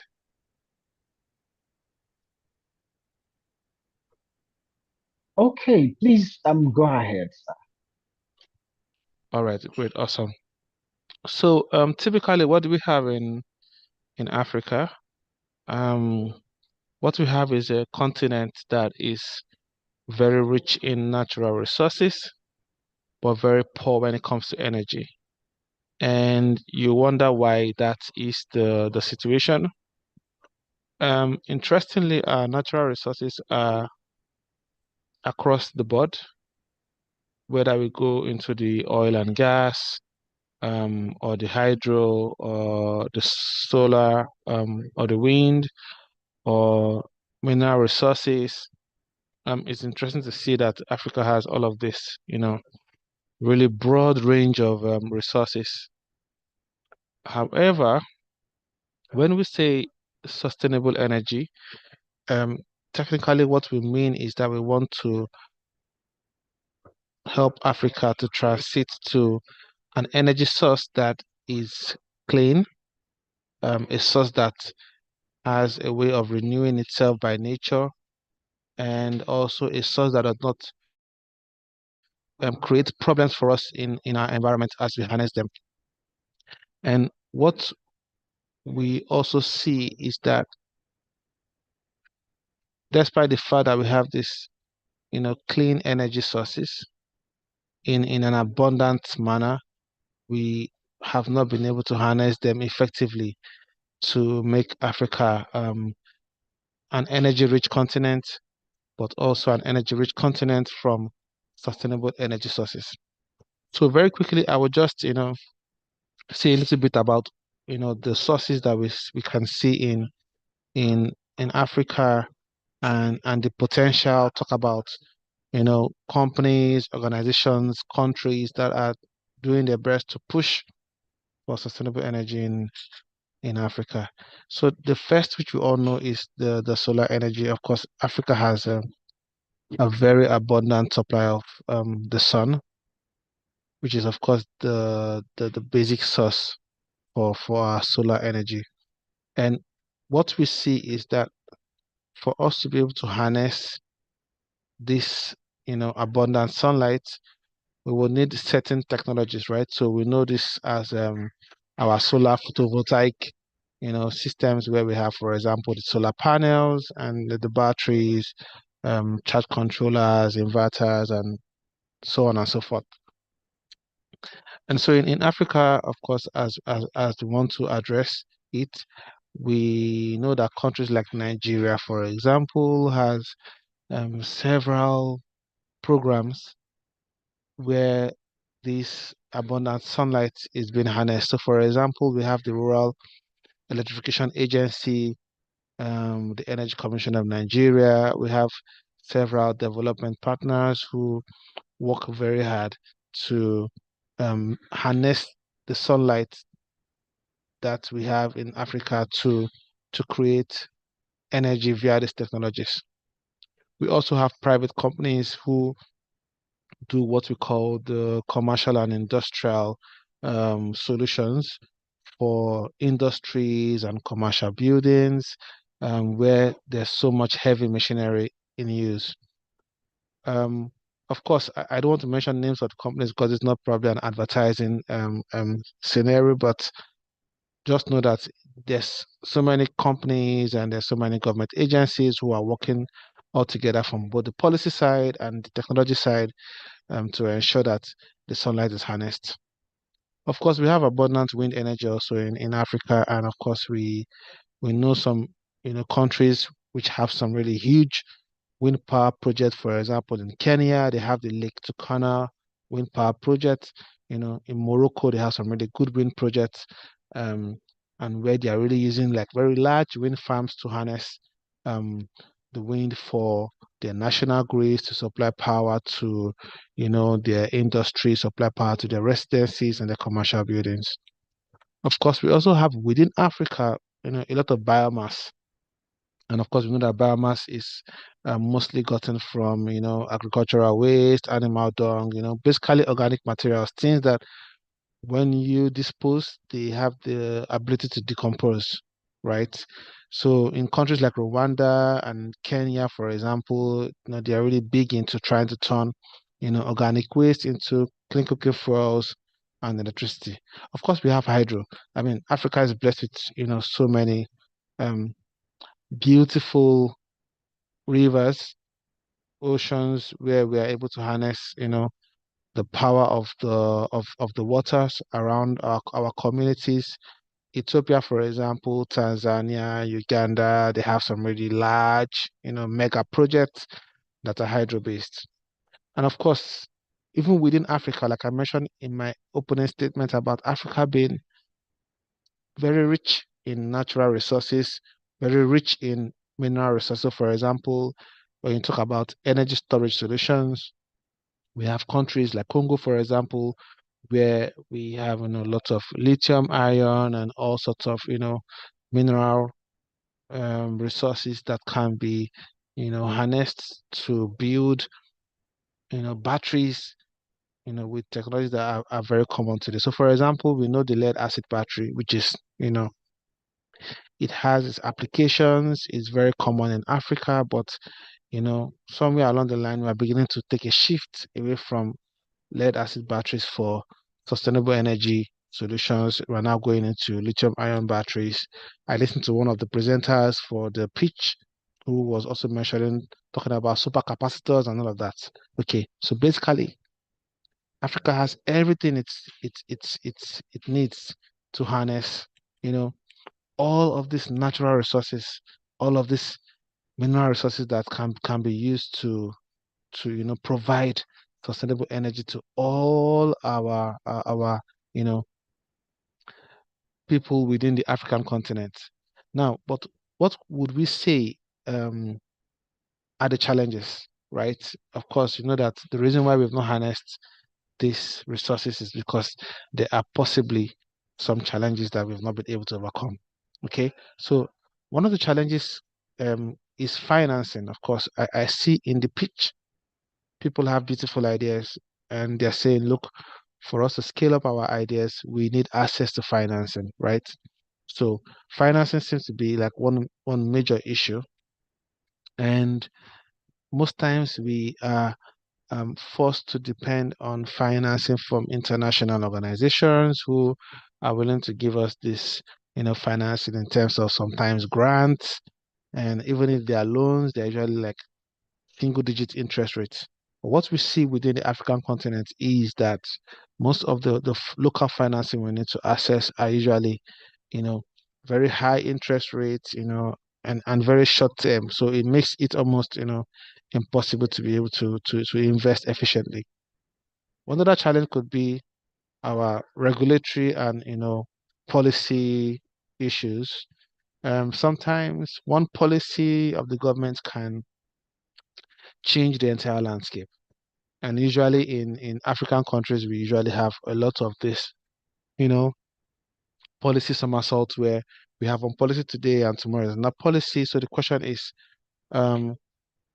if there are more stable policies that investors can easily predict, then it will be possible to also say, okay, we can figure out how best to go around these barriers. But with a forum like this organized by AIIDEV and with so much young people, on board, I believe that the solutions that we seek are within us. And as you develop your ideas, we are hoping that your ideas also meet, local financing that can help you to scale up your ideas. Also, that your nice ideas also meet, policies that are friendly enough to allow your projects to scale up. We also have technical capacity and skill issues, right? This one I'm happy is being addressed already because obviously from the pitch we've had today, it's obvious that there are people who are beginning to develop themselves, build the technical skills they need, the local expertise they need. And I've seen some beautiful projects already where people have already started to design, and already started to build, little solar lamps here and there, solar fans. I saw one for agricultural produce. So this is really good.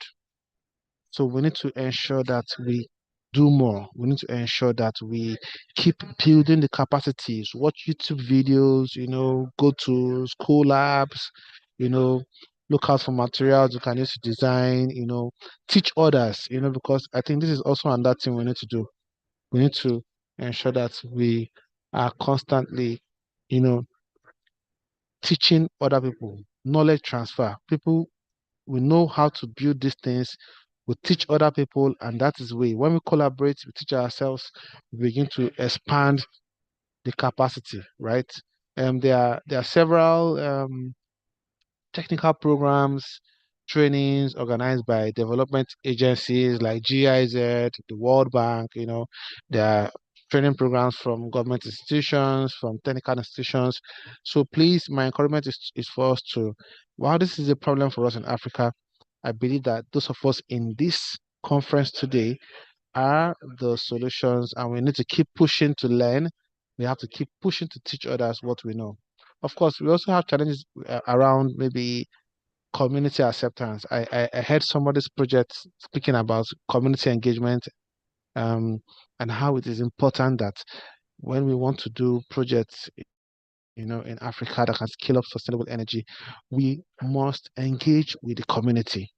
Remember that for every project that you do, it is the community who eventually gets to use it, right? And if there are issues that come up, it's the community that is affected, right? To ensure to have a lot of community, engagement, if there are leaders in the community you need to speak to, to get their approval, to get their blessings to go ahead and do this project, it is very important that we engage with them. Of course, we also have issues about the supply chain and logistics. For example, you want to do a project in a rural community and you're trying to get your solar panels to the community or your batteries to the community, and what you just realize that the roads are very bad to the community. So for you to get a truck to get all of your equipment to the community is very difficult, right? So like I said, within this meeting today lies all the solutions to all these problems. And I want everyone in this meeting to take up one or two of these issues as a challenge. Begin to think, begin to brainstorm, begin to work with other people and think, what are the solutions that we can begin to build, we can begin to design that will help us to overcome these challenges. Okay, so this is also very, very important. One more thing I would like to just quickly talk about is that when you're going to do a project, make sure you remember that there's a lot of cultural context. In Africa, we're very big on culture. Make sure that you understand the cultural context of these projects and ensure that you are doing them, based on the cultural context. Of course, feedback mechanisms. Make sure that you are listening to people as you do the project. Make sure you actively listen to what they have to say, listen to their feedbacks. Make sure you are, helping them to actively participate. The community is the beginning and the end of your project. If it's a project where they have to pay for the energy, they are the ones who bring out the money to pay for it. So always remember that they are the ones who would use the project, and you must engage them as much as you can. But when you okay, one minute please. So when you see these communities and you've identified them, you've engaged with them, you also have to ensure that you are also doing what we call a needs assessment. You must find out what they need. Don't go and do a project for a community that does not need that project. So the reason why I'm saying this is because we have several instances where we go ahead and do a project, and eventually the community says, but we didn't ask for this project. So it is important that this is considered. It's also important to consider that government has a role to play in terms of giving us subsidies, tax incentives, because this is the only way we can attract, investments from the private sector, from the FDIs, and of course from the international community. And of course, like I mentioned before, capacity building is very, very important. As you are here, as you develop your solutions, make sure that you are involving as many young people as possible. And if you need any help in terms of mentorship, I've seen some projects here today that are fantastic. And with a little mentorship, will be more fantastic. So please harness mentorship programs, harness mentors on the call today, harness your fellow young people. And I believe that the solutions are right here with us. Thank you very much. Thank you very much, Mr. Chimaobi, for your wonderful insights. They were eye-opening. They touched directly on important areas. And yes, this plenary now is going to change into an expert session because I remember earlier mentioning that beyond just the urban landscape, we should be intentional about the preparations and provisions that we have for empowering communities. So with this now, we are entering into the next phase of the agenda, which is an expert session where we'll be looking at empowering communities through sustainable energy, innovations, challenges, and opportunities. And for this, we'll have two other experts to join you, Mr. Chimaobi, on that panel as we together explore a few questions that would help us to get informed in empowering our various African communities. Of course, I would not have to read again your bio, but I would like to bring up with you now two other experts within the field of sustainable energy, and that is the CEO, Sustainable Renewable Energies Company in Kaduna, Nigeria, Madam Abiba Ali, and we have also the director, Closest Biofuels in Botswana, and that's Granny Lezemang. So I would just want for Madam Abiba and Granny to open the cameras as they are with us right on the call now and just say hello to the delegates, while thereafter I'll read their bio and we'll go into the discussion proper now. So do I have Madam Habib? Oh, fantastic, Madam Habiba. It's a good afternoon, Nigeria, I guess. Well, if you're speaking, I know you're speaking, but your mic is still muted, Madam Habiba. Sorry about that. Good afternoon, everyone. I hope it's been going well so far. Fantastic. Thank you very much. So also there is Branin. Branin, are you there? Okay. So while I'm expecting Branin to come up, permit me to quickly introduce to you their delegates, Madam Habiba, who is the CEO of Sustainable Renewable Energy Company in Kaduna, Nigeria. She has been in the renewable energy industry since 2005. She started by working with Developmental Association for Renewable Energies, that's DARI, as a co-founder and national coordinator, where she worked on the CDM project Efficient Cook Stoves for Nigeria, the Solar Lamps Assembly and Sales Training Program, Solar Dryers for Healthy Food Project, and a host of others. With the knowledge and experience gathered, Abiba branched out to handle the commercial aspect of the renewable energy industry by launching SOSAI. She possesses a bachelor's degree in accounting, a master's in banking and finance, and currently at the certification level of PhD in management, that's finance specific. Currently active as the managing director and CEO of SOSAI Renewable Energy Company Nigeria. She is currently empowering communities and businesses with solar technologies ranging from rooftop solar home system, 10 kilowatt microgrid for communities, solar dryers, and integrated energy centers. Of course, Madam Abiba holds several other accomplishments, which time will not permit us to read.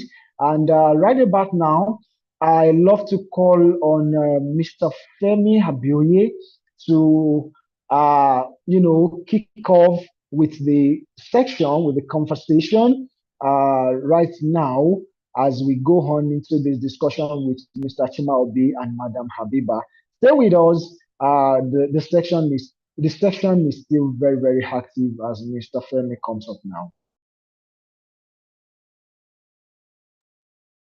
Thank you, Mr.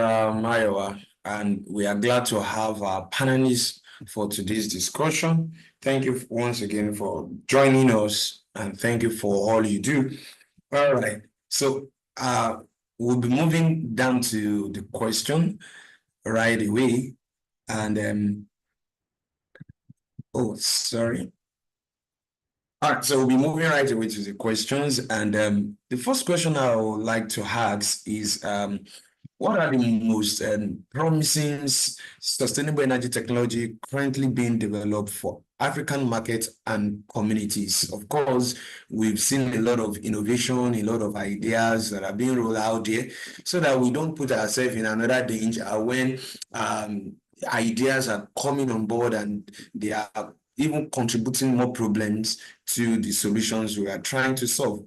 So I would like to start from Madam Abiba, where, what are the most promising sustainable energy technologies currently being developed for African markets and communities? Thank you. Okay, thank you very much, everyone, and glad to be here. I think I joined just right on time. Sorry, I had a few other meetings in the morning, so I was just rushing to join this one. Talking about the most promising technologies currently, I mean, having been in this industry for a bit, I have some technologies that I'm like, okay, these are good. And then I have some technologies and I'm looking at it and I'm like, okay, this one, I think it's either having its own shortcomings or have reasons why it shouldn't be one that we should actually push, especially for our continent. One of the flagship ones that I've always seen as a good one for our region has been the mini grid technology, whether it is micro, mini, or whatever you call it. But the mini grid approach has actually been one that I have fully given my support to, not just because it provides access to electricity for lighting and home use and, for the things that we do generally with electricity, but because it's also a reason why you will actually find other sustainable development possibilities alongside it. Another one that I also truly put my own weight behind will be the solar home systems. And when I say solar home systems, I'm referring to technologies like the small DC powered ones, because as much as we know that mini grids would actually be one of the reasons why sustainable development can get to some of our communities, the truth of the matter is there are communities that are really, really small, and mini grids are going to be a waste to the technology provider or the funding body. So in such situations, you can also use solar home systems. Another one that's just being taken, it's gaining ground now is the mesh grid. The mesh grid, because it is also one that you can use in highly dispersed communities. There's a community, for example, that we have done recently. Sose was lucky to have gotten USTDA support to actually carry out feasibility studies across 100 communities in 3 states in Nigeria. And from the feasibility study, some of our communities, we found out that you find like a cluster of 10 homes here, then you walk another kilometer before you see another cluster of like 5 homes, like that. So they're like thrown around. And you find that with that, if you do a mini grid or a solar home system, there are clusters and they're all one community. It will take you a lot to do all of them. So at such situations, and I know one community like that currently that we're strongly hoping to get the financing to deploy the mesh grid solution. At such situation, you can use a productive use of energy solution as the anchor, and then you actually deploy electricity to each of the clusters, and you have a mesh grid there. Another sexy one lately is the productive use of energy solutions that everybody's talking about. And when you say that, people look at it like, what is productive use of energy solutions? From the Sose angle, what we have done, and I'll speak to what I know and speak to the technologies that I have worked with, and I will talk about for example, we had support from the DFID through the project called Propcom Make Elfi, and one of the things what we were able to do with that project was deploy 7 solar drying hubs across 3 states in Jigawa, Adamawa, and Kaduna states. We have 5 in Kaduna, and then 2 and 1, I think, in the other states. So that made it 7. And what the hubs do is, we actually deploy them in communities where there are perishable products that, everybody, I'm sure most of you know that in northern Nigeria, most of the rural communities, their source of income is actually agriculture. And so we found communities that some of the products that they come out with at the end of every harvest season are pretty much perishables: tomatoes, vegetables, mangoes, and stuff like that. And so we deployed in such communities, especially the tomato and pepper farming ones. And the hubs are managed by women, and they dry the produce for farmers and get paid for it. At the end, outside the season, instead of leaving the hubs just hanging, they also dry other vegetable crops. Like we also got another support from USAID to add to that, where we're able to buy for them slicing machines. We help them with packaging, NAFDAC registration, so they can do dry, like maybe pineapples, mangoes, things that normally they don't even farm or they can get and dry. So those are also, so technologies like the dryers, the milling machines,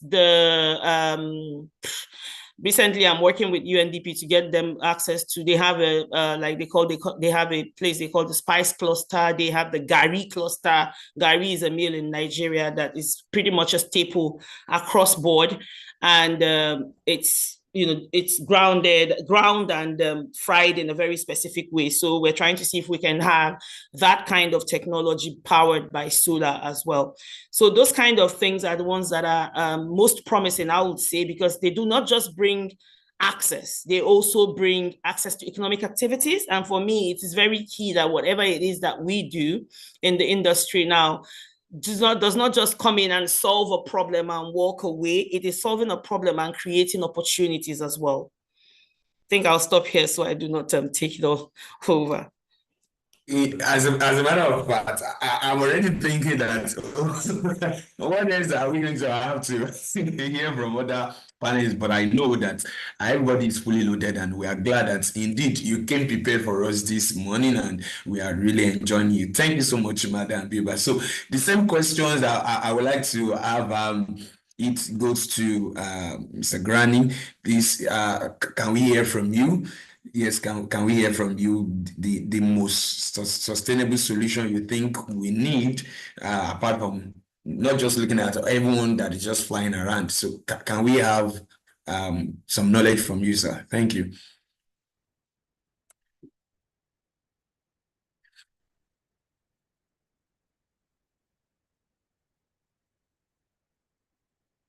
Okay, is Mr. Granny available? Okay, while we wait for her, let's have Mr. Chimaobi. Please, can you have your inputs to that question also? Yeah, I think from my end, I think Habiba has said it all. Basically, she's covered, of course, the mini grid, the mesh, the solar systems, of course, the productive use of energy, and all of these things, as she has mentioned them, are very practical solutions. These are solutions that have been tested within the African context, and we see them working. Of course, they can be better, and of course, every program, every funding cycle is trying to ensure that they're learning, of course, the lessons from previous projects and trying to use them to make these, solutions better. Of course, clean cooking could also be one, of course, where we understand the impact of using traditional firewoods and all of that. Of course, there's been so many, people developing what we call the improved cook stoves, and trying to make sure that they're building or developing solutions that allow, especially women and children, to have better cooking experiences, but also to help them reduce the amount of time they have to go into the bush to go get firewood, and of course the health implications, of course, deforestation and all of that. So I think everything is covered already. The most important thing is how do we scale up these solutions to continue having the far-reaching effects that we desire in Africa. Thank you. Oh, thank you so much. Thank you so much. We are glad to have that input from you. Okay, so still with you, I'm still with you. So I would like to ask this final question from you. Now, having identified the promising sustainable energy technologies that we can actually tap into, so what do you think they are the major challenges faced in developing countries like we have a lot in Africa in deploying sustainable energy solutions in our respective countries, particularly in remote and undeserved area? The major challenges you think we are facing in this part of the world. When you go to other countries, you see it's as if they are created in a special way that I don't know. I don't just want to use words that are not quite well. So the major challenges that has actually caused all this drawback Can you share with us these biggest challenges we are facing, the one we have faced, and possible solutions so as to have a better sustainable energy market in Africa? Thank you. Okay, so considering that this is a youth-based forum, I will just try to make this in very simple language, so it's not too complicated. So one of the challenges, and if you listen to Habiba, she mentioned something about financing, right? So this is one very big issue. Um, for someone like her who has so much experience, she would always find a way to navigate all of these challenges. I mean, in her own way. But if um for this forum, I believe that after the forum, the conference, there should be young people who are challenged to want to start, their own companies. They want to start, going into the space, because the more companies we have, the more knowledge we have, the better for us. So financing is one big challenge. Um, Usually the financing that are local are usually very high interest, sometimes very short duration.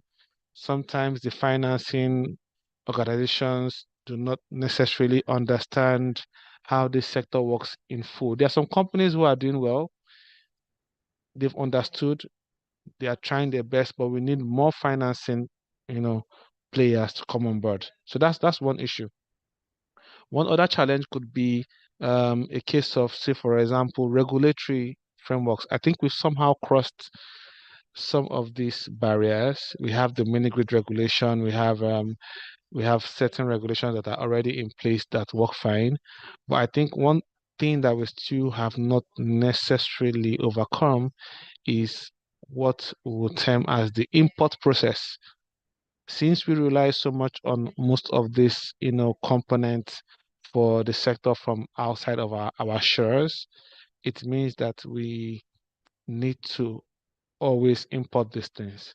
And if the import process to get these components into the country, if the tariffs are too high, if the process are too cumbersome, then it means that there are many people who would have issues developing their projects as quickly as possible, or people, we have exchange rate and all of this. So these are challenges. Um, the solution could be that maybe Africa needs to begin to look inward and say, how do we begin to manufacture our own components? And it is not rocket science. To be very honest, like I mentioned in my opening statement, Africa is blessed with the natural resources. Africa is blessed with all the mineral resources and elements to manufacture these things. So these raw materials go from Africa to Europe and the Western world, where these raw materials are utilized to make these solutions, and then we import them back to Africa. So the solution would be that Africa needs to find a way to begin to develop its own resources within its own shores. And of course, this will not be possible without the support of the government creating a nice, friendly policies and frameworks. It's not possible if we don't attract foreign investment, for example, but it's important that within Africa we begin to manufacture these components. Of course, other challenges could be even capacity. For example, if you want to do a project, say for certain communities, or we want to scale up projects around different local governments across Nigeria, for example, or different communities across Africa, for example, do we have enough expertise, local expertise, technical skills, within the shore? So this is where it's a challenge, and it's something that needs to be worked upon. Now, like I mentioned, what can you do as a young person to get the skills? You are not the universities, you are not the technical colleges, you are not the government. So what will I say you can do? I would say watch as many YouTube videos as possible. That's why we have, internet. Volunteer to do internships in as many companies as possible. For example, Habiba has a company, and you feel like you want to learn for 6 months or 3 months, you go with the objective to go and learn, for example. So what the government does, or what the government needs to do, we can talk about it, but we do not have any direct influence over it. So my encouragement to you would be that to learn the skills to build the capacity. You must, go out there, seek out for materials where you can learn, seek out for companies where you can intern, attend conferences like this where you can learn one or two things and all of that. Of course, one of the challenges is community acceptance. Like I mentioned before, you go to a community and you want to create solutions or deploy solutions for them, you must ensure that there is very good stakeholder engagement, right? We have a very good cultural feeling within the African context. And it is very important that before you do this project, you carry out a needs assessment. You are consulting with the stakeholders, with the community leaders before the project, during the project, and after the project. What we see most times is that people consult before the project, do the project, and go away. And what we want to see more of as a solution is more people engaging before the project, engaging during the project, and engaging after the project. So for me, these are some challenges. And of course, these are also solutions that we can harness. And I'm encouraging young people like you to harness to make our continent energy rich. Thank you. Thank you so much for that beautiful contribution. We are glad you are able to combine a lot of school of thoughts together and to deliver well. Thank you so much. So my final question to Madam Aviva, seeing that you are already in the corporate society, you run an organization. So this is my question to you. Now, how can partnership between government, businesses, and not-profits drive the next wave of sustainable energy innovations in Africa? Partnership between these entities, the government, the business, and the non-profit. How do you think partnership between them can drive the next wave of sustainable energy solutions, innovations in Africa? Dan to you. Well, sorry, I think I got the question. So basically for me, it is already one thing that we're beginning to see in Nigeria that is actually trying to, counter the challenges, some of the challenges listed by Chimobi and, other challenges in Africa. For example, when I started my business in 2010, one of the major issues we had was clearing our goods through customs. Customs did not understand renewable energy solutions. They didn't want to even understand. I was doing a big UNFCCC improved cook stove project at that time where we were deploying improved cook stoves that came as completely knocked down parts into the country. And at that time, you were allowed to have a certification that could give you a 5% clearing opportunity as a CKD importer. But, CKD means completely knocked down parts. And imagine going to port with that certificate and the customs just don't want to listen to you. And then there's also the issues of classification of, is solar products, the HS codes that's used globally, is it the same we use in Nigeria? Can panels and batteries, the battery and energy storage systems, can they be classified as solar? And so all of that, confusion and back and forth. But when the REA, with funding from World Bank, started doing the Nigerian electrification project, you could see that some of these challenges actually, we didn't like clear them up immediately, but they actually became very, minimal. And then the government actually started working on options that will help importers or developers to have ease in work. For example, there's one called the what is it again? It's like you get a waiver because you get a waiver if you import solar energy products, for example, that are used in the Nigerian electrification project activities. So that kind of thing. It actually has a name. I'm trying to remember what the name is. And then AIIDEV, it's called IDEC, International, whatever it is. Anyway, let me not clutter my mind with that. And then there's that. So what I'm basically saying is there are a lot of challenges like the empowering of sustainability, optimizing the grid resilience. If you do not work with the government or private sector does not and how government can actually work with private sector is easing off our ways of the journey of providing these solutions. We want to empower sustainability. We want to make sure that there's economic empowerment, there's electrification, there's all of the good things that come alongside having energy, abundantly in our countries.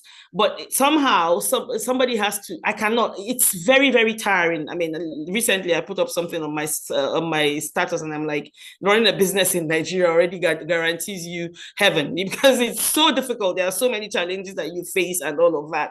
But with government coming in and supporting the private sector and seeing, I think at a point, I mean, I saw the trajectory. I started in 2010, for example. I know how difficult it was then to even talk to the Rural Electrification Agency, to even listen to me that you are doing rural. Let us even have distributed renewable energies to support some of the projects that you do, instead of all this grid extension that you spend money on.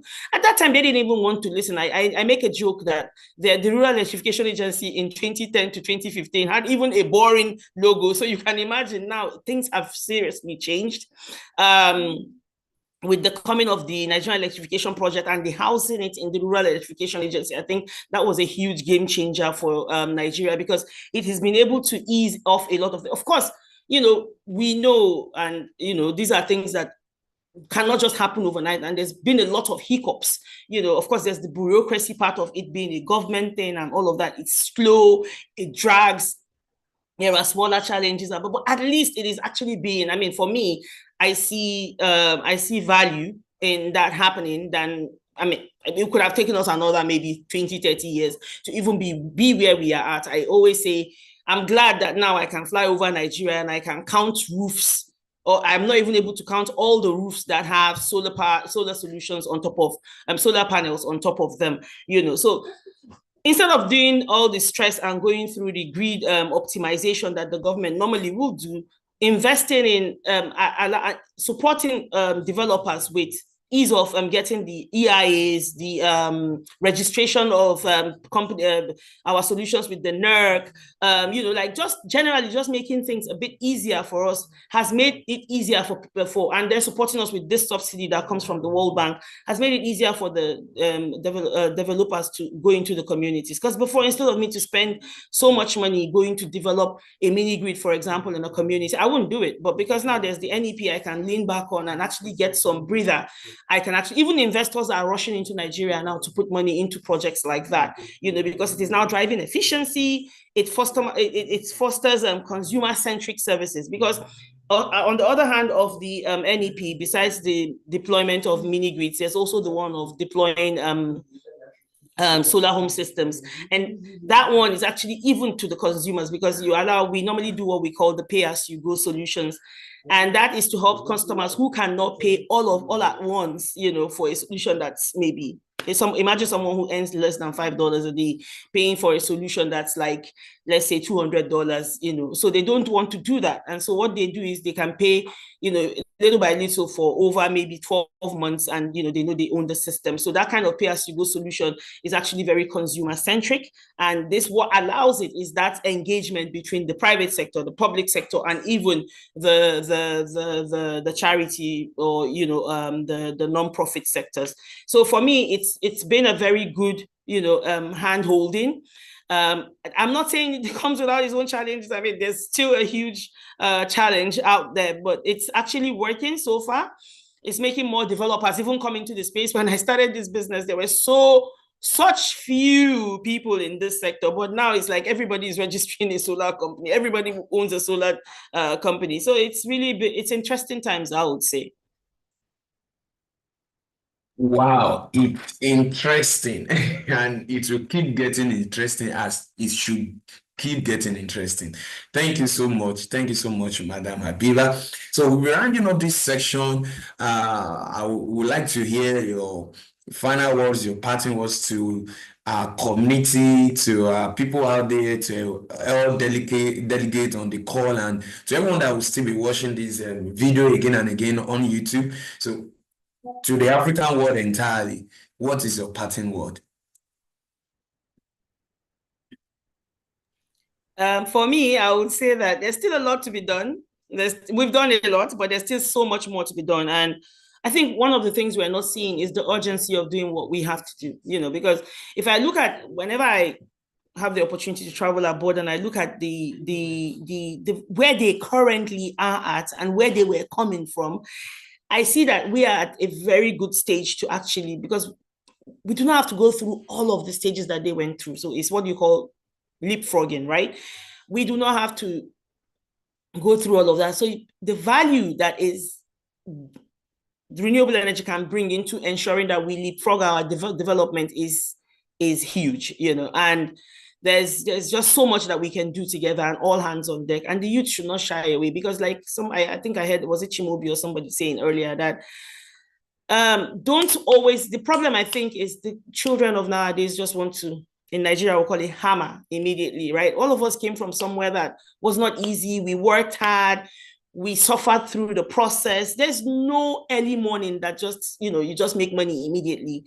Can we just calm down on the making money and actually look at the development part of it and see where can I actually add value in this space, and see how do I actually contribute myself to it, and do it with, in Hausa we say kishi. It's like, you know, I don't know how to translate. It's like with the conscientiousness that I'm doing it to promote my country, my continent, it's in the long run, it helps us, you know. So in the I think that's one thing that we lack as youth, and or rather, let me not say we lack, we need to work on as youth, and, you know, help grow the continent together. That will be mine. Thank you so much. So yes, not just AMA as Nigerians we have it, not just to get the money and just to get the flashy cars out there, but to actually contribute positively to the society and to sustainability. Thank you so much, Madam Abiba. It's nice to have you. So finally from Mr. Chimaobi, let's have your parting word to the entire youth out there and to the Africans out there watching. So my parting word would be very simple, that the African problems require African solutions, and these solutions will come from the African people.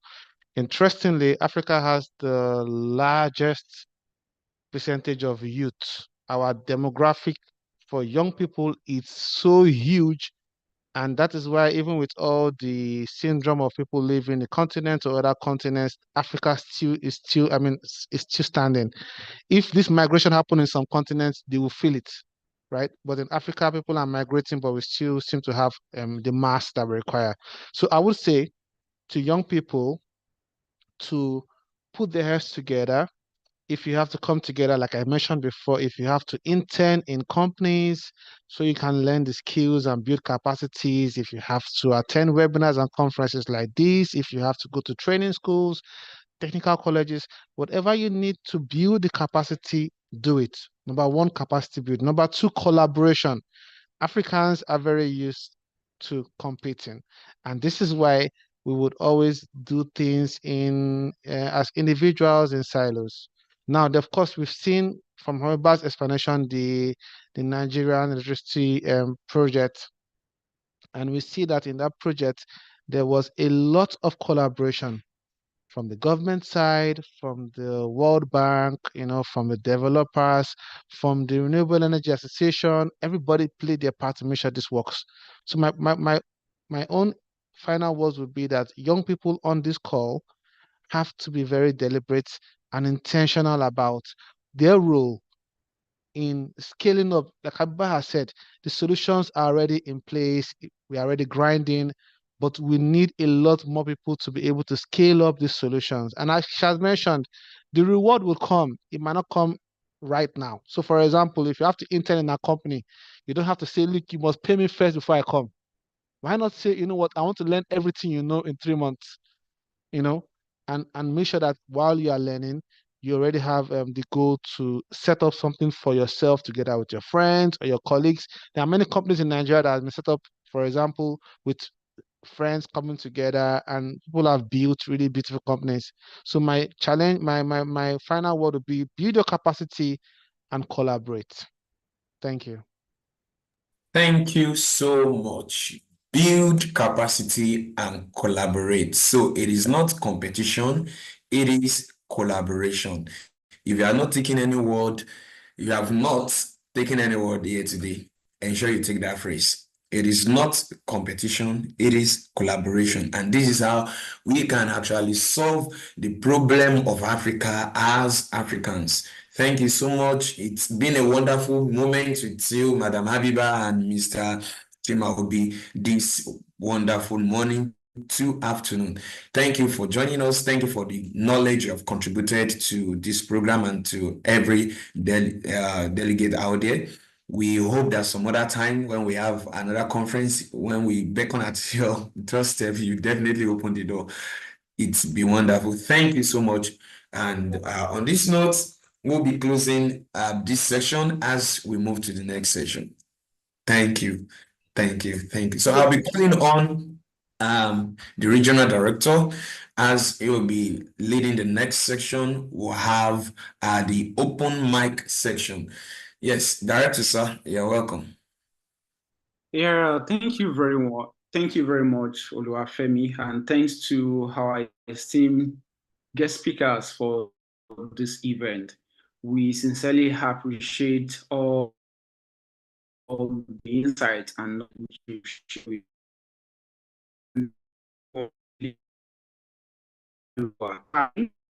it's very important for us not to leave you behind in this discussion, and that's why we're going to be having this open mic right away. And I would just like to give a room to each and everyone, because we want to hear from you. What are your own perspective? What is your own opinion when it comes to unlocking African sustainable energy potentials? And the question is, what are the key strategies for unlocking African sustainable energy potential? And beyond that, if at all, maybe you have something to say on how we can also get to empower communities through sustainable energy, and that to have you can kindly, and you can also use the comment section to drop opinion. So this time around is for each and everyone to hear from each and everyone on the call. Yeah, thank you. Well, I'm also going to open the session for the graduation ceremony. You know, when I was actually giving the opening remark, I mentioned that there are some fellows that has been on the fellowship since March, and here they are having their graduation. Yeah, thank you. And you can also connect with Mr. Chimaobi and on his LinkedIn and also other social media accounts that are being shared. So back to the open mic section, I would just like to take one or two contributions. What are the key strategies for unlocking African sustainable energy potential? And also, if you have something to say on how we can get to empower our communities through mentioning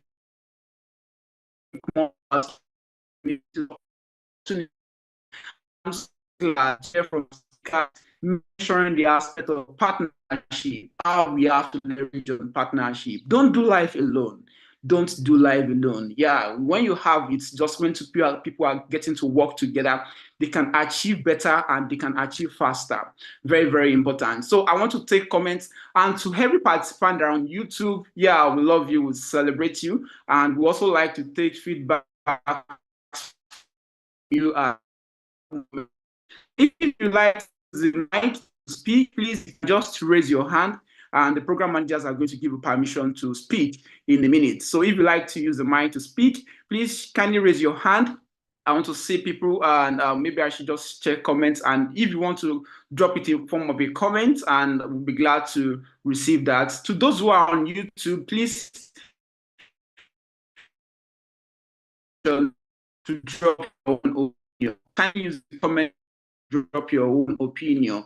What are the key strategies for unlocking African sustainable energy potential, and what are other contributions which you might have to share when it comes to empowering communities through sustainable energy potential? Okay, I'm just waiting. Okay, all right. Thank you very much, Rabiu. I can see a comment from Rabiu. Organizing hack programs for young Africans across educational institutions and social media platform will definitely change the narrative. Awesome, awesome. Yeah, very, very important. We need to make due use of our social media. It's not just going on TikTok, watching videos. There are a lot of things you can get to do on social media. I remember there was during COVID-19 an educator under our Teach for SDGs program. What he did, because the students were not in school, was to bring different students in his community on a single WhatsApp group, and he was teaching them the SDGs.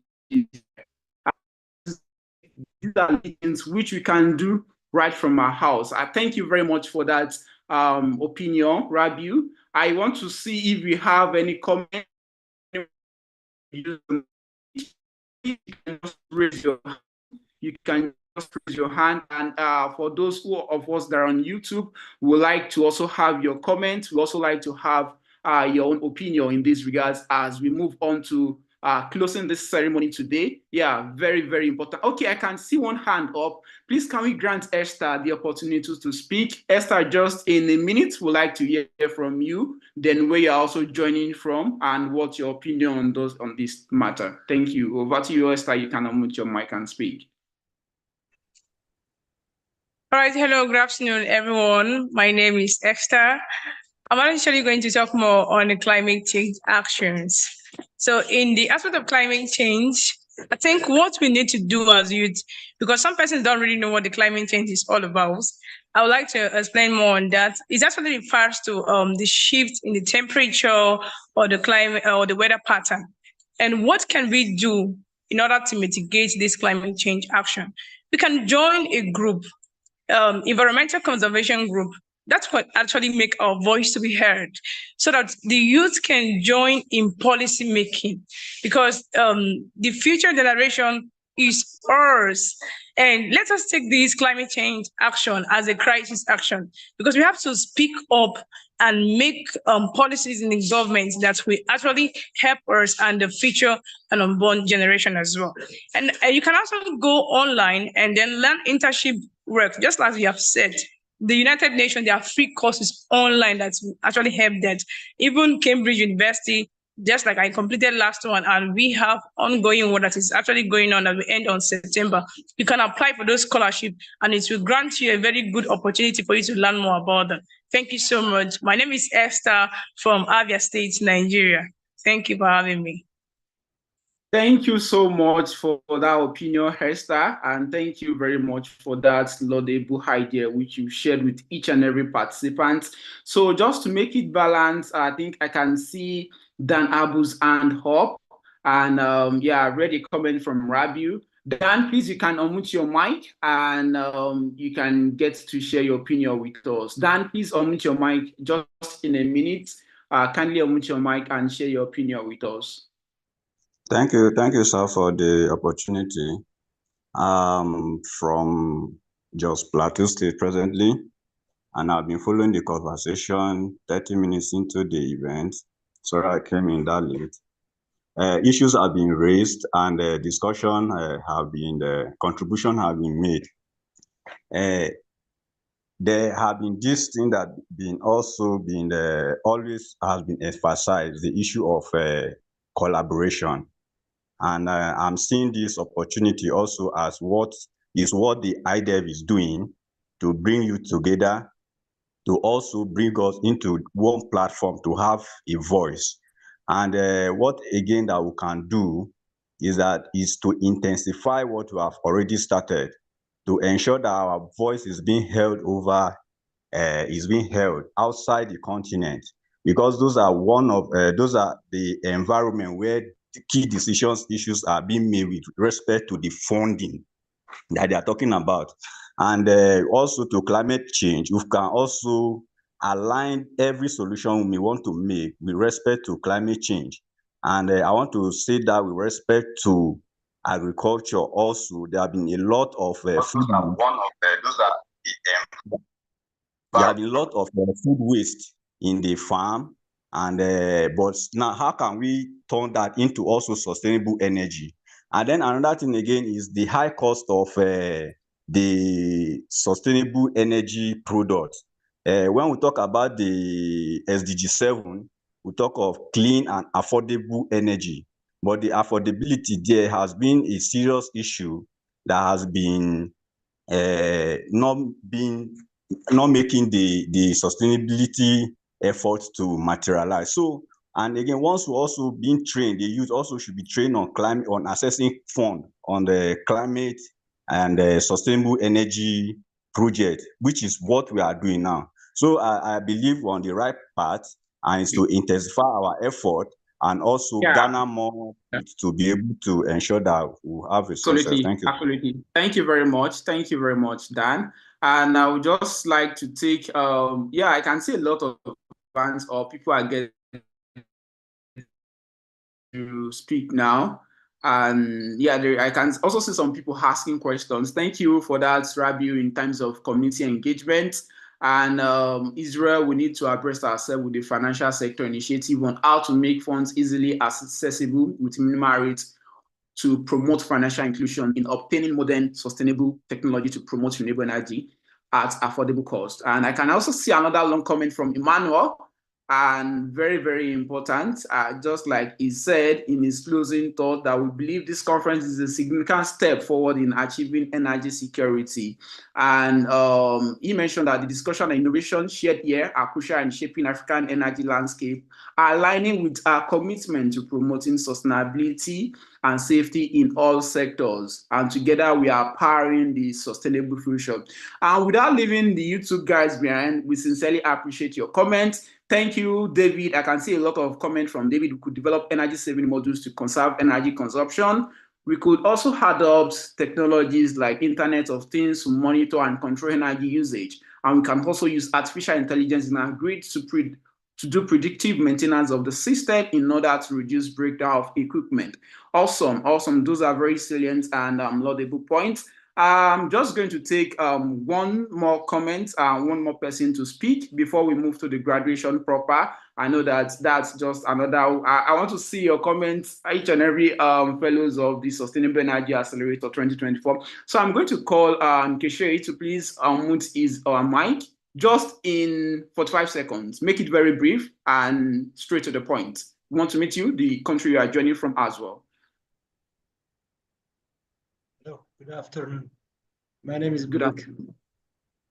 Just what I would like to say is just I'm from Ethiopia, and there is a wonderful and amazing conference for about the Green Summit of the energy. But I have some questions regarding this area. My questions are just first, could you consider water is an essential thing for every infrastructure? So what was economically infrastructures to make this habits in order to undergo? And there are also different irrigation structures we need to have to consider, because without irrigation, there is no sufficient and effective ways of food for our domestic as well as for inter. Okay, thank you very much. Thank you very much for that. And we just not like to take so much time on this. We are already behind schedule, and this conference is meant to end in any time soon, but we might not be able to take each and every one. So please drop your question, drop your comments using the comments tab. Also on YouTube, you can drop your comments and drop your opinion in the comment section. Thank you each and every one of you for the amazing time and which you spent on this call. We believe that it's been a great value for your time.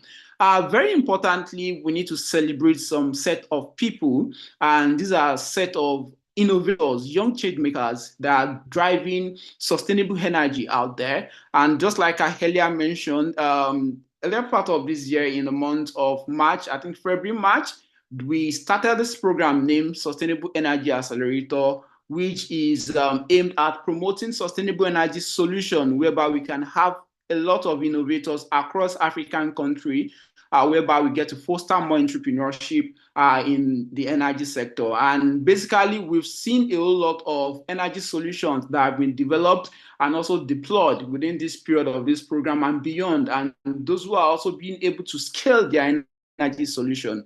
And also, I remember that when Maya was speaking about it the other time, he referred to people that are asking that how can they apply to the program. So come in the month of October, the application call is going to be out for 2025 cohort, and it's just another amazing one which you are going to experience. So don't miss out. We want to ensure that we have more energy solutions being deployed across different African countries. And right about now, I hope Oluwafemi is still with me on this call, as we are going to be unveiling some of our top energy innovators, and I'll just start with their award part because yes, amongst many, I think we had over 500 that started the program, and it was in different phases, and we had like 50 that were able to screen till the final phase that had their energy innovation, I mean top-notch innovation that are feasible.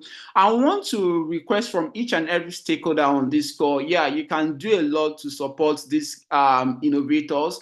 You can get to partner, you can get to even support in terms of funding, and see how you can also, they can scale up their initiatives. And these are things which we greatly look forward to.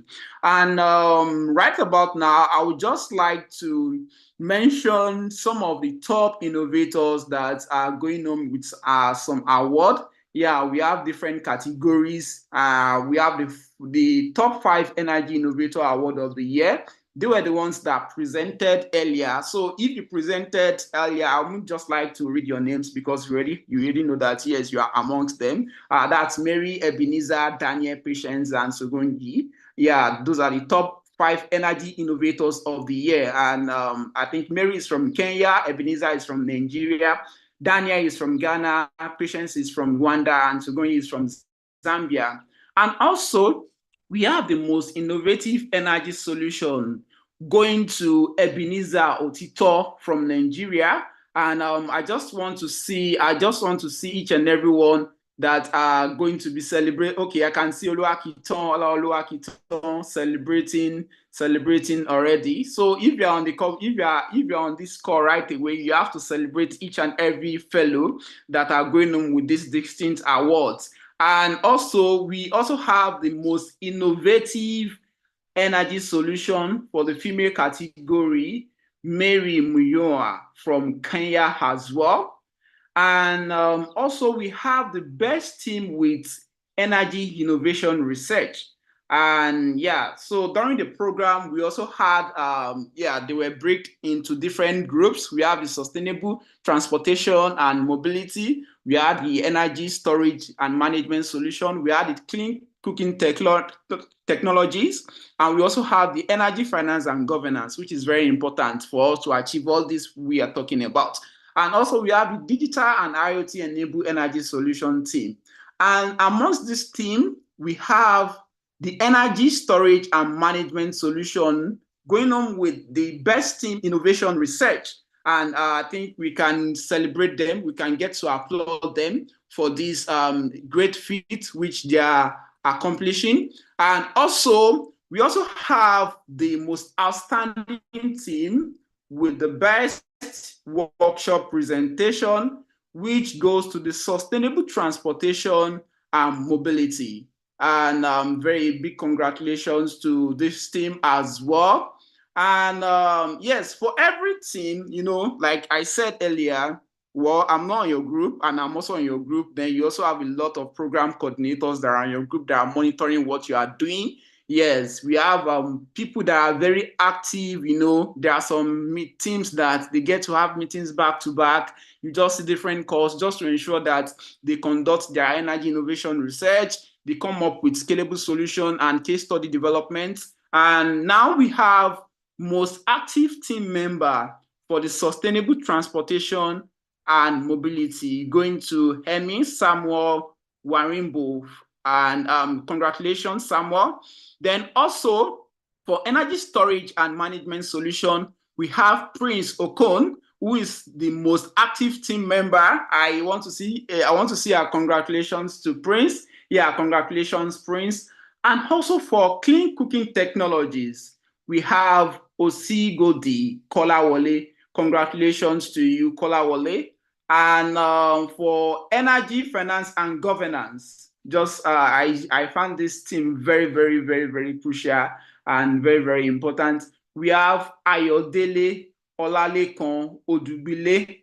Yeah, congratulations to you. Congratulations to you.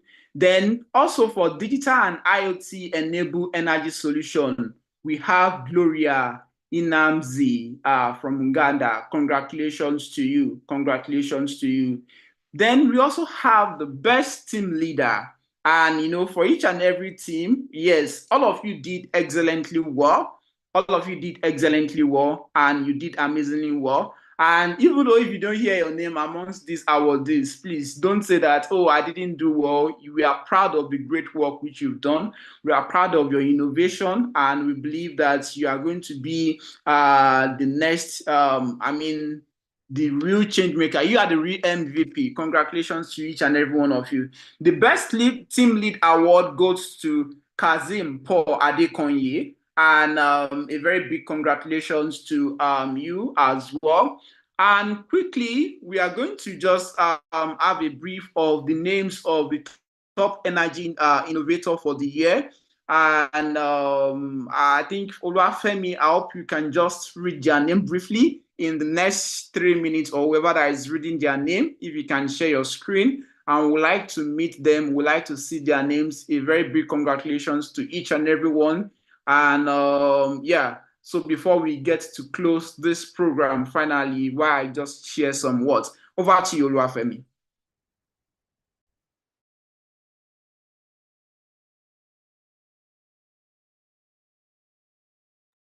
Thank you, sir.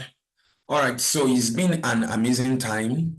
The journey has been so wonderful. So right now we'll be taking the names of the graduates of today. Okay, kindly confirm you can see my screen while I call on Yetunde to. Okay, I think I'll just go on and read the name. Okay, Lorival. That's the first person. We have Lingajin Zingui, Dajenma Allen Kamanje Sarje. So please permit me, if I murder your name, please just permit me. Yeah, you can just call the first name, whichever one you are more. Okay. All right, but I don't murder names too much. Ebenezer, okay, John Kingsley, Gloria, Seneg, Adejoke, Olafunyi, Ivan, Emin, Alicius, Prince Okon, Simeon, Abubakar, Leonard, Kazim, Amina, Zainab, Mamodu, Justicia, Osigodi, Shadrach, Everline, Violet, Mwaka, Christopher, Simon, Mary, Patience, Daniel, Eliasu, Derek, Ola Oluwakiton, and we have Bong. So those are the 5 graduates from C 2024. Congratulations to you all. We have a lot of people that actually started this journey, and out of over 500, we have just that's 35 graduates. Congratulations to you. Yeah, and thank you very much. Thank you very much. Thank you very much, Oluwafemi. And I just want to congratulate each and every fellow that has held their name. And also, I know that, yeah, like I said, we have a whole lot of people that came up that started this program, over 300 or 400 of the fellows. And, at each and every phase, they were being screened. And yeah, I want to say a very big congratulations to you. But more importantly, amongst all the fellows that were able to see through, and there is a special award that is going to the most active C fellow of the year. And that award is going to Ola Oluwakiton Egbon. And very big congratulations to you. And yeah, to each and every C innovators of this year. And we believe that, yeah, the journey has just started, and I always say it over and over again, that whatever you are doing, you have to be more committed to it.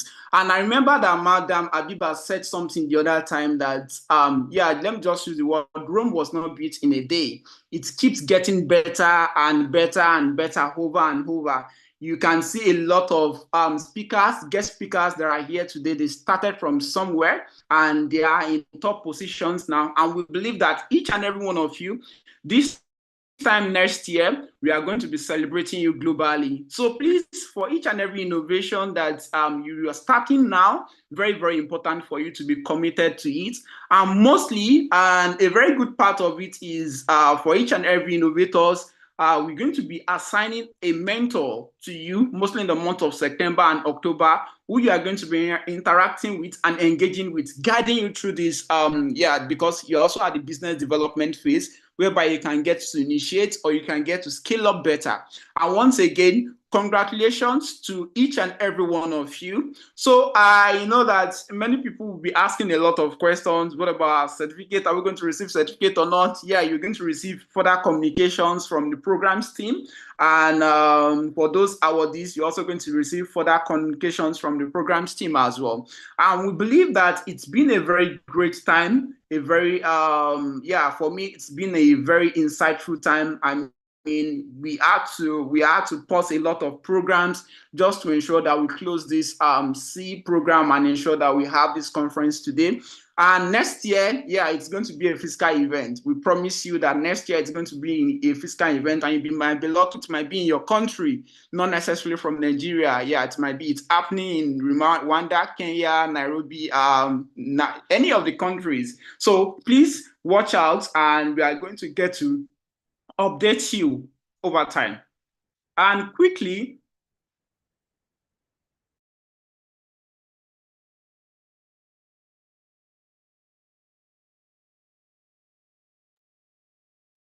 Hello.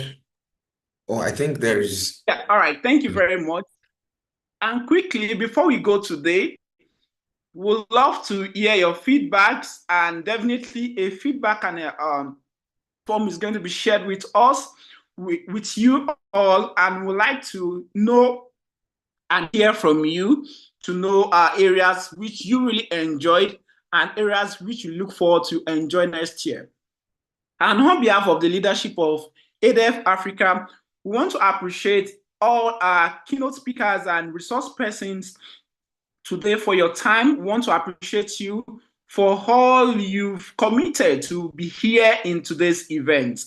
And quickly, before we go, it's very important. We must not miss our group photograph. So maybe Olufemi, I think I will just leave it to coordinate the group photograph. Then we are done for today's session. Thank you so much, sir. All right, so let us take our virtual photograph. Kindly turn on your video. Yes. Let's turn on our video. Let's see. Are you ready? Getting that done. Come in. Please do well to turn on your photograph, your picture, and your videos as we take our photograph. Somebody should smile, Amazing. Yes, somebody should smile. It's very important. Somebody should smile. Okay, doing that.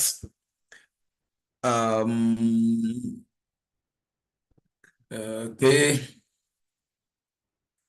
We still have a lot of video of Gabriel, Esther, Samuel, Olaoluwa. It's on your video. On your video, we must see you. A lot of people. Let us see your face. Very, very important. Very important. Yeah. Today is a wonderful day, so you should have something to use to remember today being your graduation day. Okay. So almost there. Thank you. Yes, it's been a wonderful time.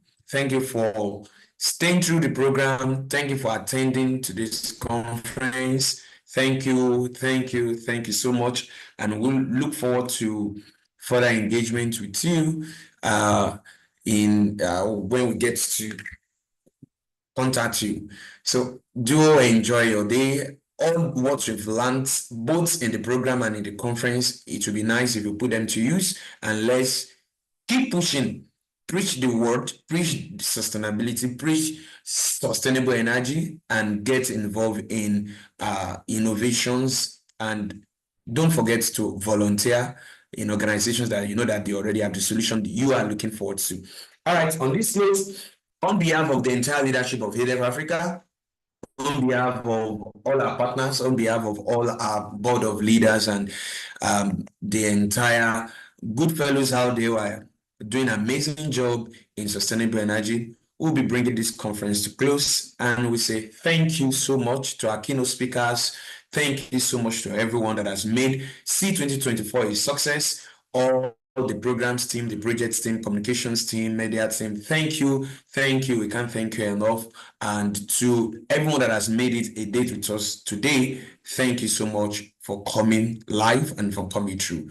Till we meet again next time, we wish you a sustainable period and keep using a sustainable energy to run your day. Do enjoy the rest of your day. Bye for now.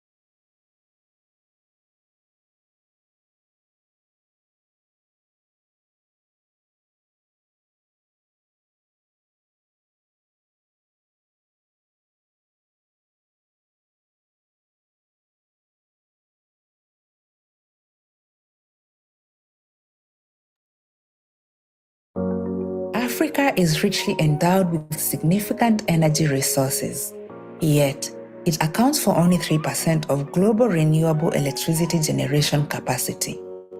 A far-reaching, ambitious energy transition could increase economy-wide jobs by 3.5% to 2050, offering employment opportunities across the value chain that cover all skill levels.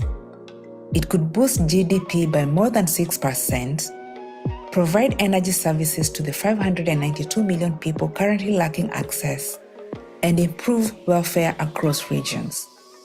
These benefits are set out in the latest market analysis developed by the International Renewable Energy Agency in partnership with the African Development Bank.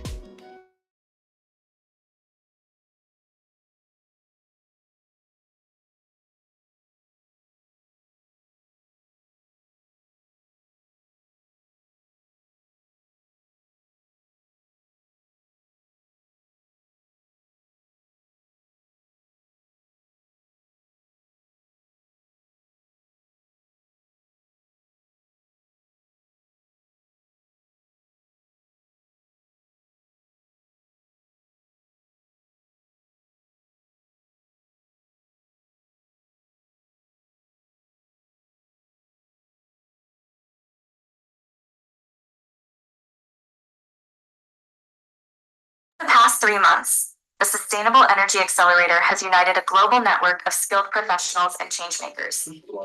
Participants received intensive support and guidance, focusing on sustainable energy solutions.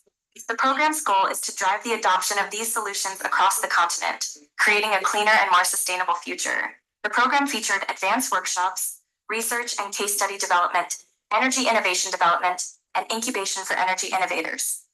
By nurturing innovative ideas and providing comprehensive support, the accelerator fosters collaboration and contributes to the growth of a thriving renewable energy sector in Africa. The Sustainable Energy Accelerator is poised to bring socio-economic benefit and a cleaner future to Africa. By supporting promising startups and accelerating clean energy technology deployment, the program aims to transform the energy landscape.